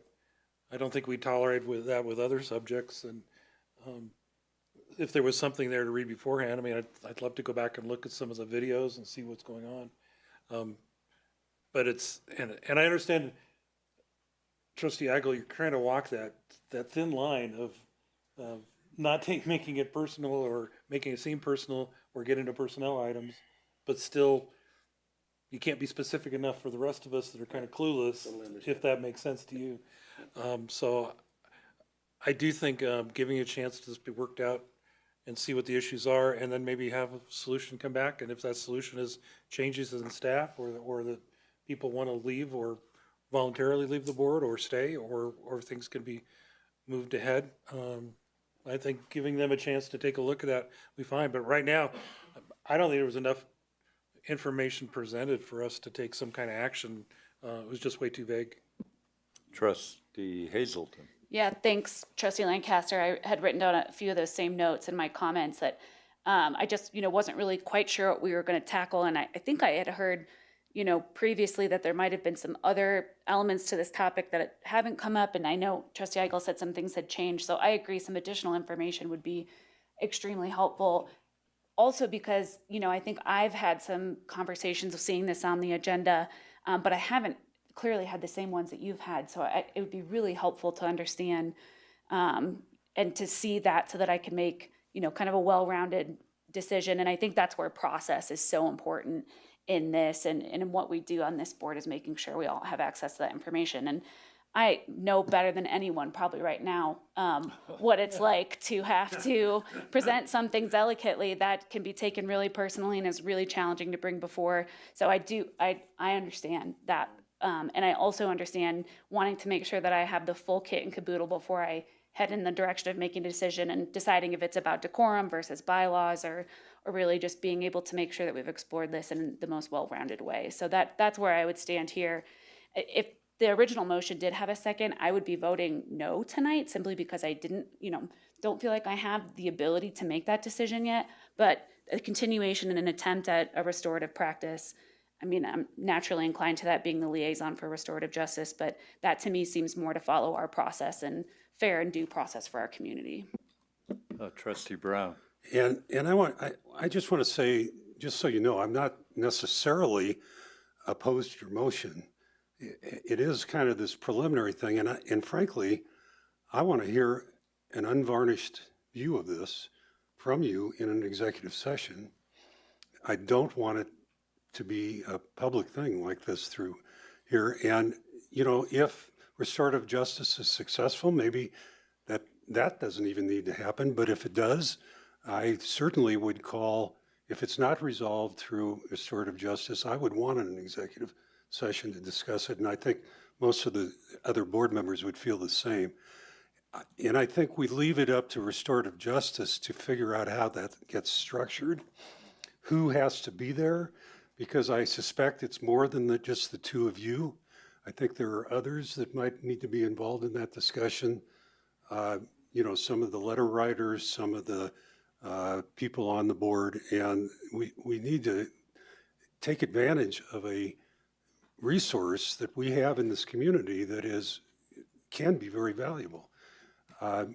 It's surprising, but I did mediation for a while, and believe it or not, mediation is successful about 80 or 90% of the time, which you'd never guess. And essentially, restorative justice is a type of mediation, and it can do wonders. And it may be that somebody voluntarily takes a step rather than involuntarily, and there's just lots of options in restorative justice that I just think we should take advantage of before we take this step. I will offer some comments, but Trustee. So I'm interested to hear it, but I think that it is more appropriate to withdraw the motion and in consideration of the other commentary. And I think if I was in any of your shoes, I would have said the same thing. And I'm trying to be very delicate about this. So that is hard. I've gotten some good advice here tonight. The issue is out there. We'll provide some more context, and we can talk about it at another time. Unless you want to add anything, Mayor, I don't think we need to beat this anymore. A couple of comments before we go to a vote on the substitute motion. I've attended and watched many of the TAB meetings in recent months, and certainly there are issues. The issues are not necessarily with a single person. There are methods and techniques for managing a board. We have a very diverse board here at the town. I try to use methods and techniques that allow input from all of the trustees, even input, keeping respect, civil discourse throughout. And we have very, very different opinions on many things, and yet we come to conclusion, consensus votes, and are able to keep the town work going. In my witnessing of the Transportation Advisory Board, there are issues there. They're not limited to a single person. There are some behaviors that need to be tempered, and everyone on that board needs to operate by civil discourse and respect to each other. Wherever this issue goes, everyone on that board and any other board sponsored or commission or committee by this town needs to operate by those principles. But I also need to point out that a chair of a committee or a board has to have at their in their hand the tools and techniques for managing when things get out of bounds. There are times in history where chairs or prime ministers or whatever do lose control of their particular committees or commissions. And there are times where change is a healthy thing. This board has made it clear that turnover and term limits are important to it in any of our committees. So I'm offering this only for the future discussion. I agree with the continuance concept and the greater information and the appropriate confidentiality if we need to move to executive session. I'm ready to vote on it. We have a motion and a second. Any other comments? Did we get a second?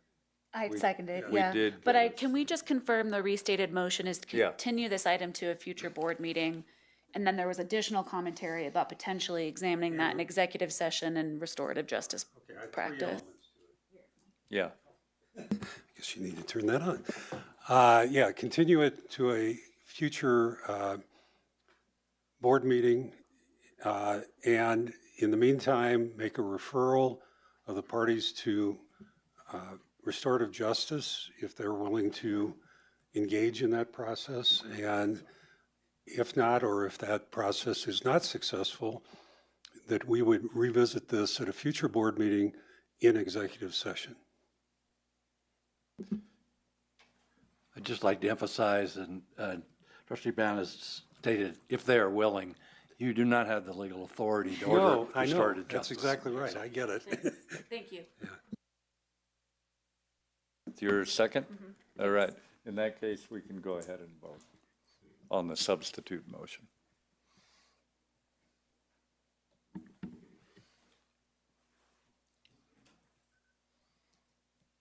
The substitute motion passes. We will continue this discussion at a later board meeting. We're going to move on to action item 2, Community Wildfire Defense Grant Funding for the Estes Valley Fire Protection District. I actually show Town Administrator Mahalik as providing us the staff update. Is that correct? Mayor, I'll introduce this item and then turn it over to the Fire Protection District for further conversation. So essentially, what we're here today to talk about is reconsideration of $175,000 in town funds. That check has been cut to the fire district. They are in possession of that money. It was contributed as a grant match to the Thunder Mountain project work. Division Chief Landcamer will discuss what has transpired since that check is cut with regard to the parameters of that project and those grant requirements. The question in front of the board tonight is whether to ask the fire district to return that $175,000 or leave it with the fire district for the project. With that, I will turn it over to Division Chief Landcamer for the presentation. Thank you. Hi. Thank you, Town Administrator. Thank you, Mayor and Trustees. First off, I know there's some people that want to speak tonight. When would you like public comment, Mayor? We will have public comment. I make a comment before the public comment. Does that conclude your introductory comments? No. I just didn't know if you wanted public comment before I give my No, presentation. go ahead with Okay. your staff Just want to or your clarify. report. I've been here a few times, so not that many times. So thanks for having us back again. Last time we were here, it was Earth Day. Today's the end of May, which is Wildfire Preparedness Month. So we're always happy to talk about wildfire preparedness. So the question, again, I'm just going to run through this history pretty quick. You saw this last time I was here. But again, this project has been in conception for a long time. We've been working really hard to get this project going and get it funded.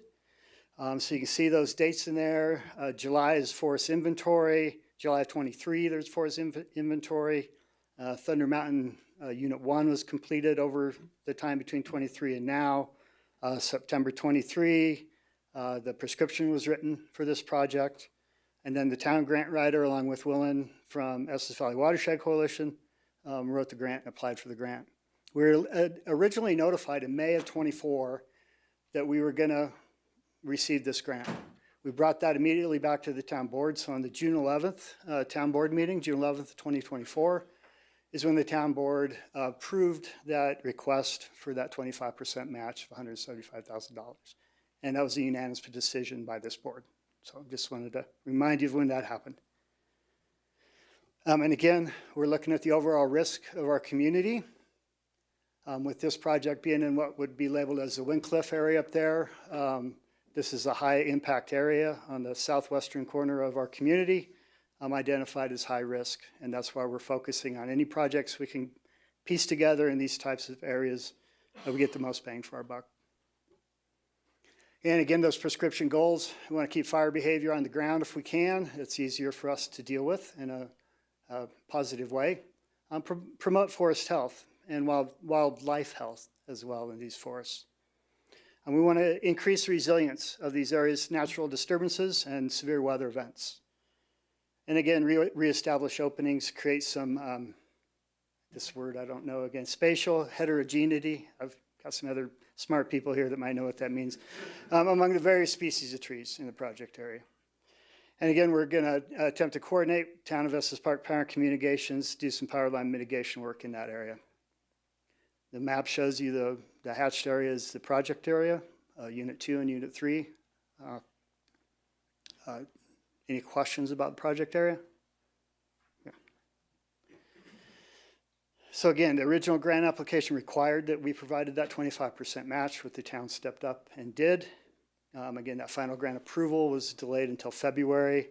And at that time, we learned that they were not going to require the grant match. And that's what brought me back to you, just to make sure we could retain that grant match and do the entire project. We are working on agreement with the Watershed Coalition.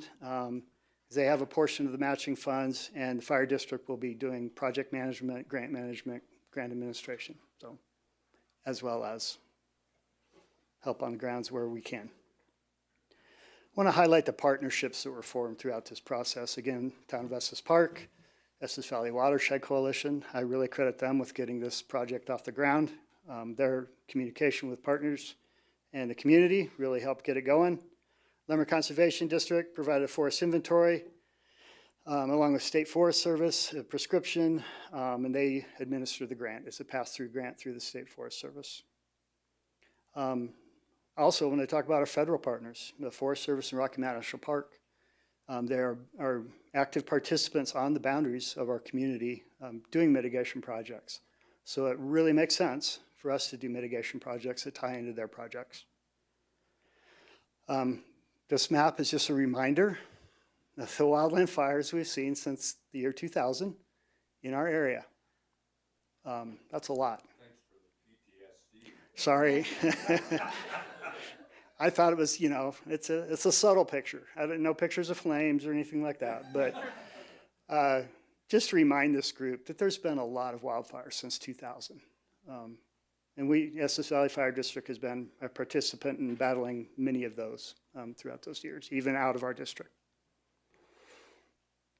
So what I want to bring to you tonight, in addition to the report I provided last time, which we just blazed through pretty quick, is talk a little bit more about the Estes Valley focus and other things that are going on to try to increase the pace and scale of mitigation projects in our community.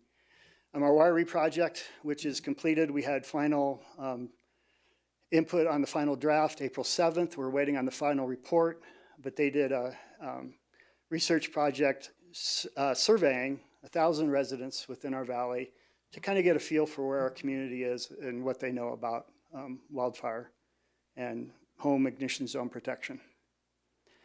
Larimer County Woody Biomass Strategy is also in its final stages. It's coming soon. And I want to, don't let me forget, my last slide has links for the website where you can go look at all these projects that are going on. And that goes for the community as well. I'd love for everybody to know what's being worked on. Estes Park is called out in that strategy as a likely logical place for a slash collection, slash transfer, slash utilization. So utilizing that woody biomass that will be produced by wildfire mitigation projects. The Big Thompson Watershed Health Partnership, I think I got that acronym right, being led by Peaks to People Water Fund, has put together a wildfire ready action plan that looks at the entire Big Thompson watershed.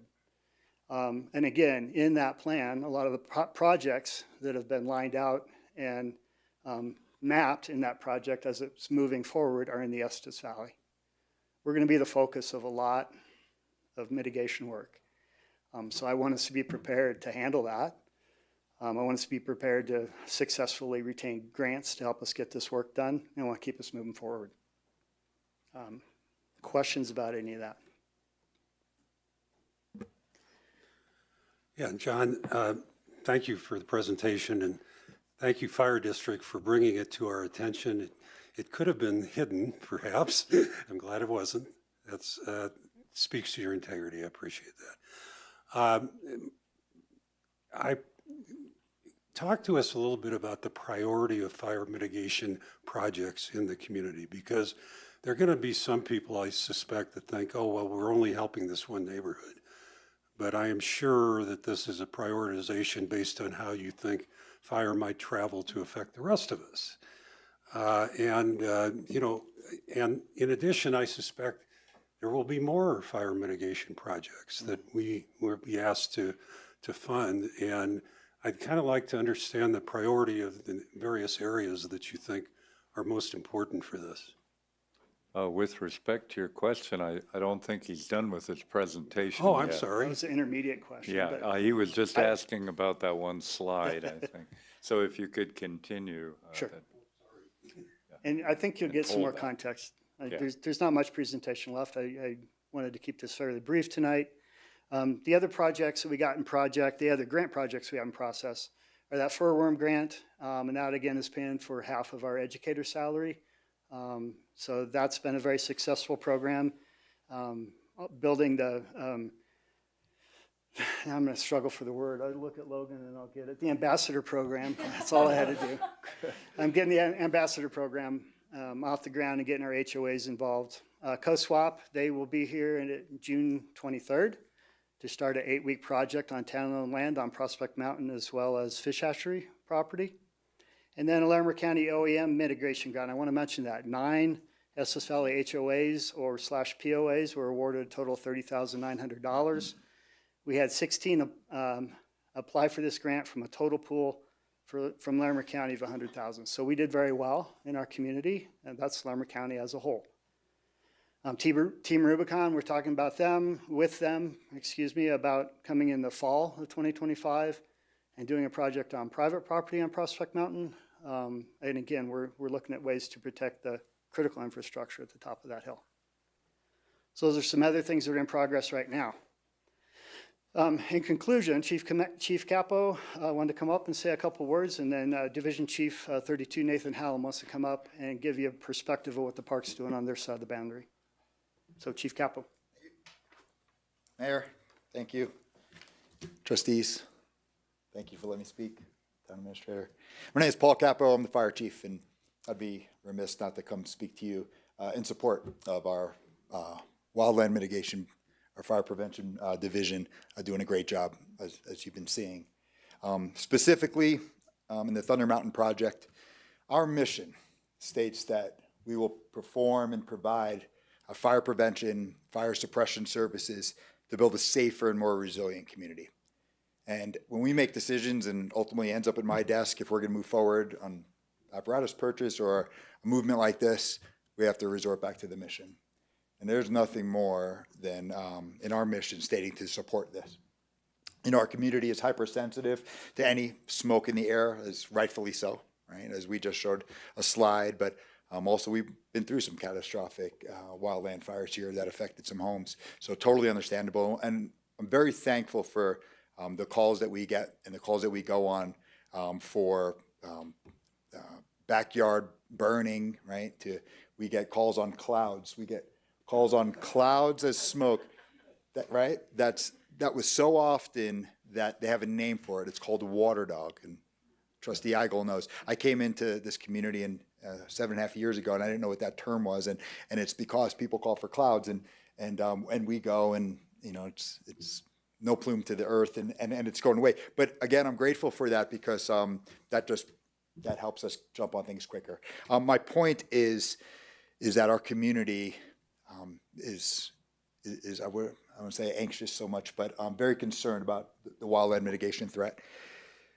I know it was mentioned the last discussion that we had about the boundary between the town and the county and this project. But as we know, fire has no boundaries, right?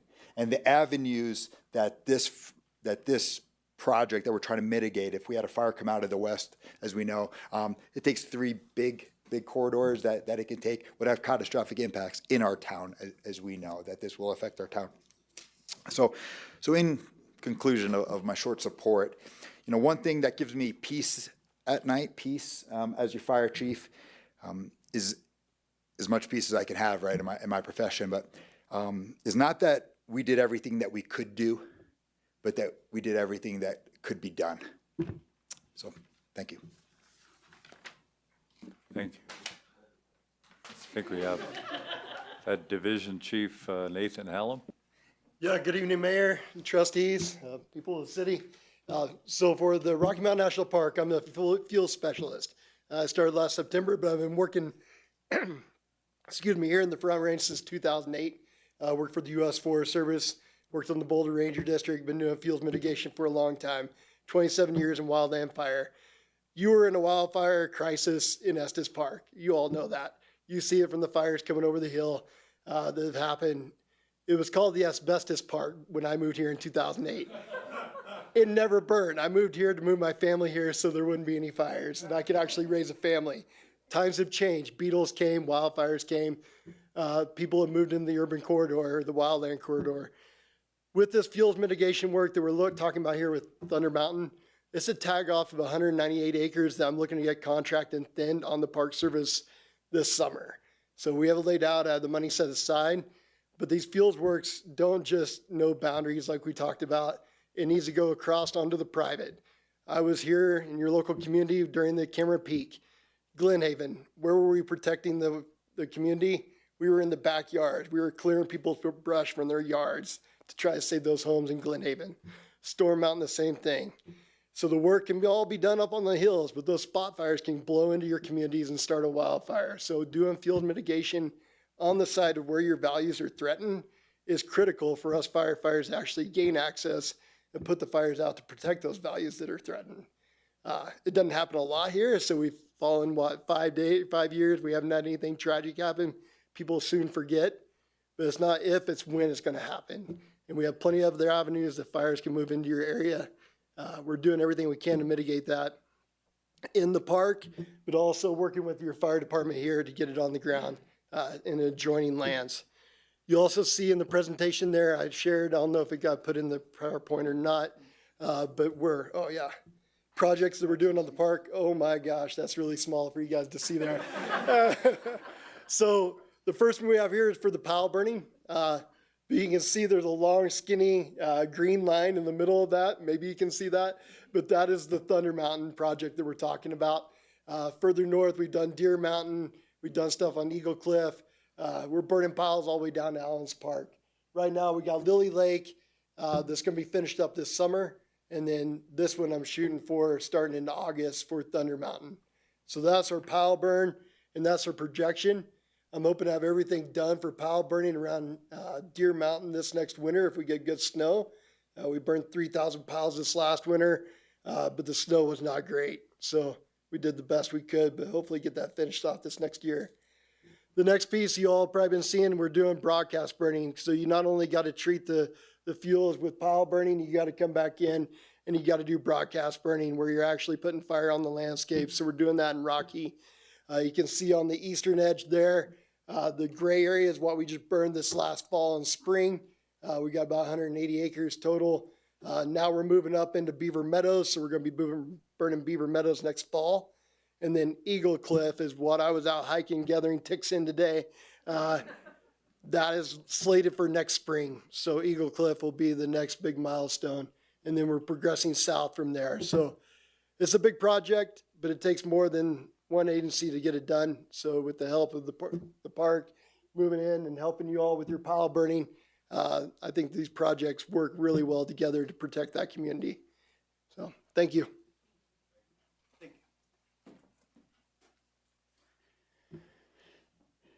Thank you, Mayor. And there's the resource slide. So that means we're at the end. Now, All right. I'd entertain questions. I very often save my comments to the end of, because often I'm advised by public comment and advised by the trustees, and my thinking's flexible. I like to look at these issues from every angle possible. I study all of the stuff that goes into every issue that comes before us, and I often change my mind about them. I can find no angle that I can look at this that changes my initial reaction to this as a keep the money, get it done. Fire doesn't respect boundaries. This is one more piece in a lot of pieces. We don't have a great snowpack this year. I would be shamed if the fire started over there and the wind was blowing the right way and we hadn't taken care of that business. To me, we should move forward with it. We don't have a motion or a second on this yet. We'll have more comments. We'll open it up for public and trustee comments, but that's where I'm coming from. Any other comments there, or I'll open it up to the public? No, I'll just say thank you. And do you want me to answer Trustee Brown's question? Yeah, go ahead and take care of his question. Yeah. That's part of my management technique. Chief Capo kind of touched on it a little bit, but we're really following the Community Wildfire Protection Plan as our guide for where we're trying to develop projects. Anything to the west and south of our community makes sense. We all would know which way the wind comes from. We know those 3 major drainages that head in towards town. That's where we're going to focus our efforts. But to be quite honest, we're going to take what we can get as well, because mitigation needs to happen across the community. Thanks. Does any member of the public request to speak on this item?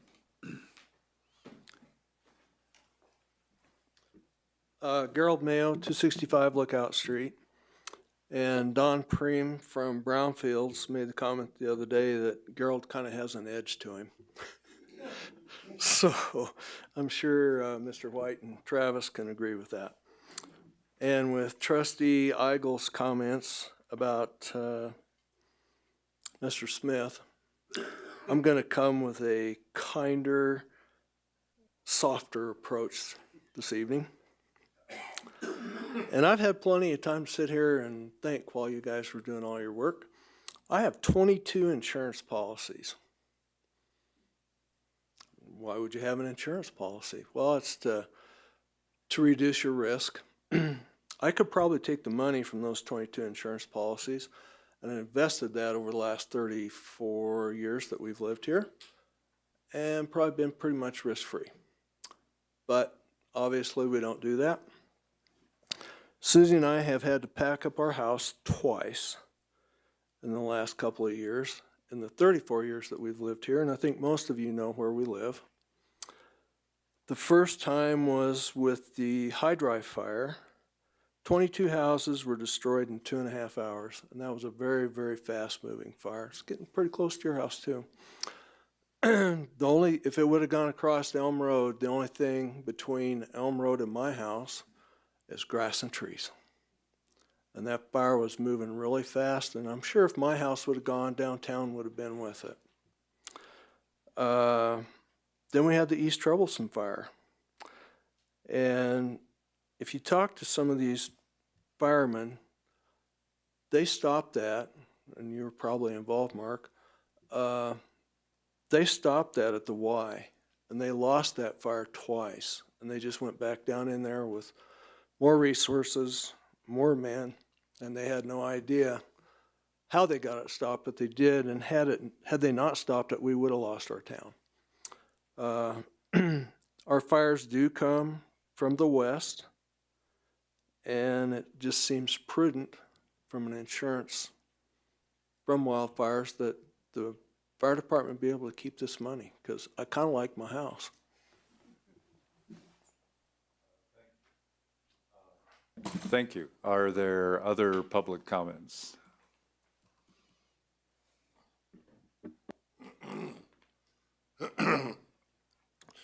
Frank Tice, 685 Peakview Drive. I feel old listening to all this. I helped form the Transportation Advisory Committee. I was on the committee that helped form the fire district. But I bought the Mary's Lake Lodge in '99, and I used to hike with my little puppy up the mountain up there. And I realized then, this is like God's kindling pile up here. That is, to answer your question bluntly, the most dangerous place left in the town of Estes Park for a wind-blown fire to blast right over the mountain, Ramshorn Mountain, and it would have a direct path into the heart of Estes Park. So please, 55 acres more could be mitigated with these funds that otherwise will be delayed. We've been working on this between the Watershed Coalition and the Fire District for years now, and it's very hard to get private property owners to even agree to do this work. So please, please try and keep it going. Thank you. Thank you. Other public comment? Seeing none. Trustees, comments, questions? Trustee Hazelton. Mayor, I understand we still want to have some comments and questions, but I'd like to make a motion. and then we could have some discussion. You may make a motion. Thank you. I move to approve a formal request. No, I move to deny a formal request for the Estes Valley Fire Protection District. What is this saying? This is challenging. I want him to keep the money. How do I say that, Travis? This is the most confusing sample motion I've ever read. Mayor and Trustee Hazelton, the format of our memos don't lend themselves easily to a action item to determine whether or not to ask somebody to return money. So it is a little stilted. I think the board could have the same effect if there's a failing of a motion to ask the fire district to return the money. It has the same effect as denial of a denying the request to the fire district to return the money to the town. That is not You helpful. could do it. I mean, you could do it one of two ways. You could just make a simple motion to move to Leave the money. leave the money with the fire district. Marvelous. I move to leave the $175,000 in grant match funding provided by the town for the Thunder Mountain project with the Estes Valley Fire Protection District. I second. Is there other comments? Seeing no comments, we can go to a vote. Oh, you snuck up on me twice tonight. Okay, go ahead. That's all right. Before we do this, I just want to make some comment because I totally support the motion. And I was involved with the Watershed Coalition. We started doing some of this work out there. But there was a comment made, and it's so true. There are two things that I would be reluctant to ever not fund unless there were some extraordinary circumstances. One is fire mitigation, and the other is flood mitigation. Those are two things that are the biggest threats to this community, and the amount of money we're putting, $175,000, is nothing. I mean, that's one part of one house that would be lost. The amount of investment, I wish we could do more. We're doing a lot, and I'm so proud of what we were doing in the utilities, in the area of the tree cable. We could hear so much about some of the fires starting from there. I think we're a leader in the country in doing the mitigation and the prevention we're doing there. But the thing that comes up, and it's always frustrated me, is the farther away you get from an incident, the less public sentiment starts going for these things. Whether it's a flood, we're 12 years away from the flood. People quit thinking about that. They start talking about, we don't want all the money we would spend on flood mitigation. Whether it's a fire, we're getting far from the fires. People start forgetting about that and start wanting to spend money on other things. But I can tell you, if we have an event, the first thing people are going to say is, why didn't you do something? Why didn't you do mitigation? Why didn't you do something on the river? Why didn't you do the thinning? And I know how important these things are and what a risk we're at. We've heard from people about their house insurance and how much they've gone up. Mine went up 47% this year. Other people are having people just totally be dropped. If we can be a community that's showing we're taking action, this is cheap. This is cheap. And I have no problem with this, and I support it wholeheartedly. As Mr. Tice said, it's 55 more acres that get treated.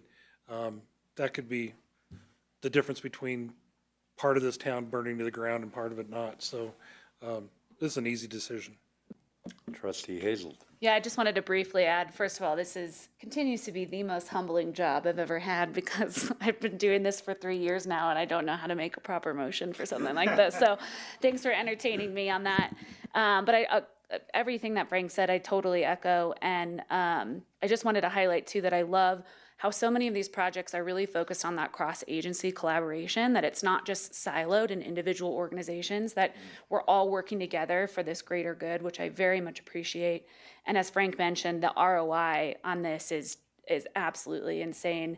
And the cherry on top is that we had a lot of public comment come forward on this, both here tonight and we had got a stack of emails that just came in today. We received several over the past couple of weeks. So that's just the cherry on top, people encouraging us to let this money stay. So agreed, this is the responsible and obvious thing to do. We can go to a vote.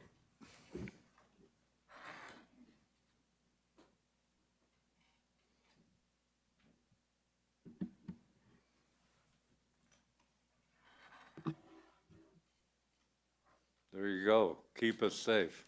All right. Thank you. Thank you. Thanks for all you do. We have one.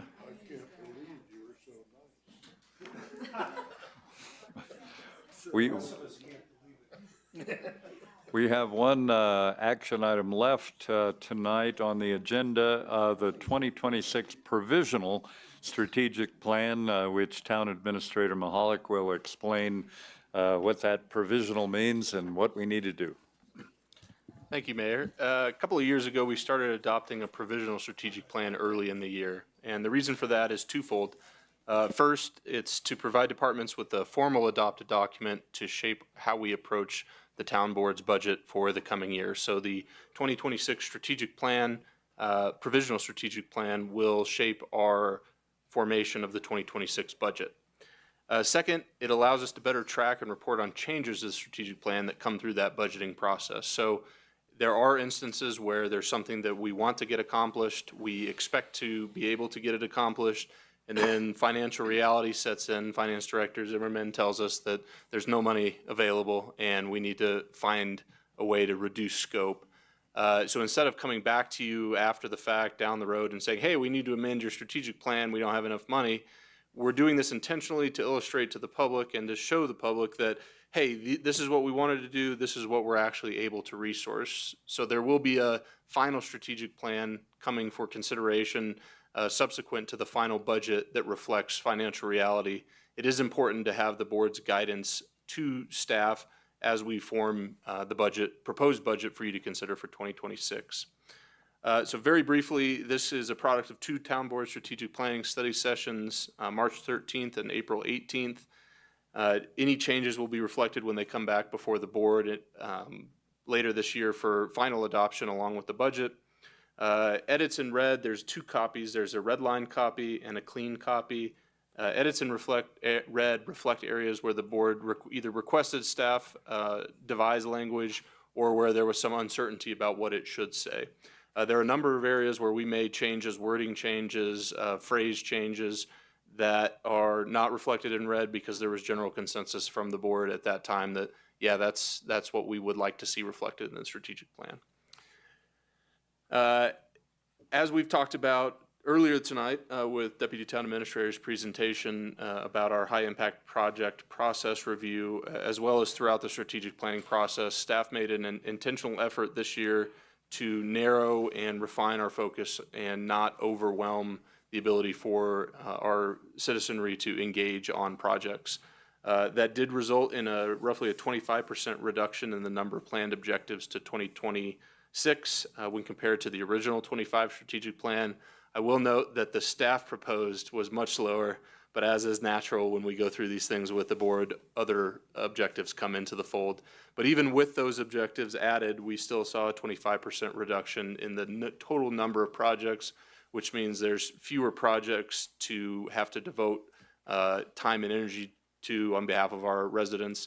That's important, especially as we enter the final stages next year. We will be entering the final stages of the code rewrite, the development code update, which is a significant public engagement effort and will take a lot of time for the average person who's interested to get up to speed and engage. With that, I'm happy to answer any questions you might have. Otherwise, there is the red line and the clean version and a much simpler sample motion for the board to consider. Before we step forward on comments and actions, I do have one item to potentially add to the provisional strategic plan. One of the residents of our Estes Valley, we have many brilliant and insightful residents here, and one brought forth several potential goals or objectives for our strategic plan. Some were probably more suited for the development code rewrite. Some are things that I might consider offering when we look at the 2027 strategic plan, but one of them floated to the top. I was surprised that we did not have a goal, and so I want to propose that we add under the public safety, health, and environment outcome area a goal that would state encourage and support a reduction in solid waste, and an increase in reuse and recycling. And I can provide that verbiage to the town clerk for the minutes. And unless there is a great argument with that being one of the goals under public safety, health, and environment, I'd ask that that be part of the slightly modified provisional strategic plan. So I only need a consensus on that as to if that's good. It's basically we're encouraging and supporting a reduction in solid waste and an increase in reuse and recycling. We don't necessarily have to put objectives under that for 2026, but to have that goal as a multi-year goal, I think is a great addition to that section. Any argument? No, I was going to say. Is there, town administrator, is that sufficient for getting that added? Yep, we can add that as goal 2H. We have a lot of goals under 2H. Yeah, in there public are a safety, lot health, in and there. environment. And that's why I was surprised there wasn't one that was shaped like that. Okay, that being said, does any member of the public request to speak on this item, meaning the provisional strategic plan in general? Seeing none, do we have a motion to approve the provisional strategic plan? So moved.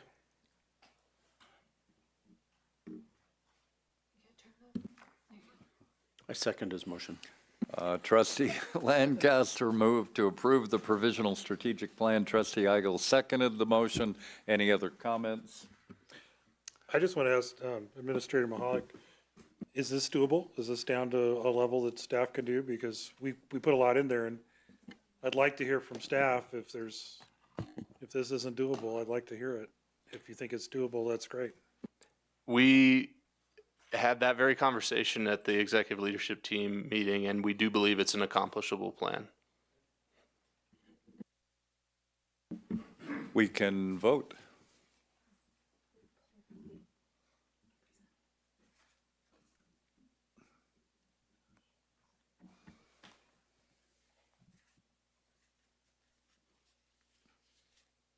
Provisional approved.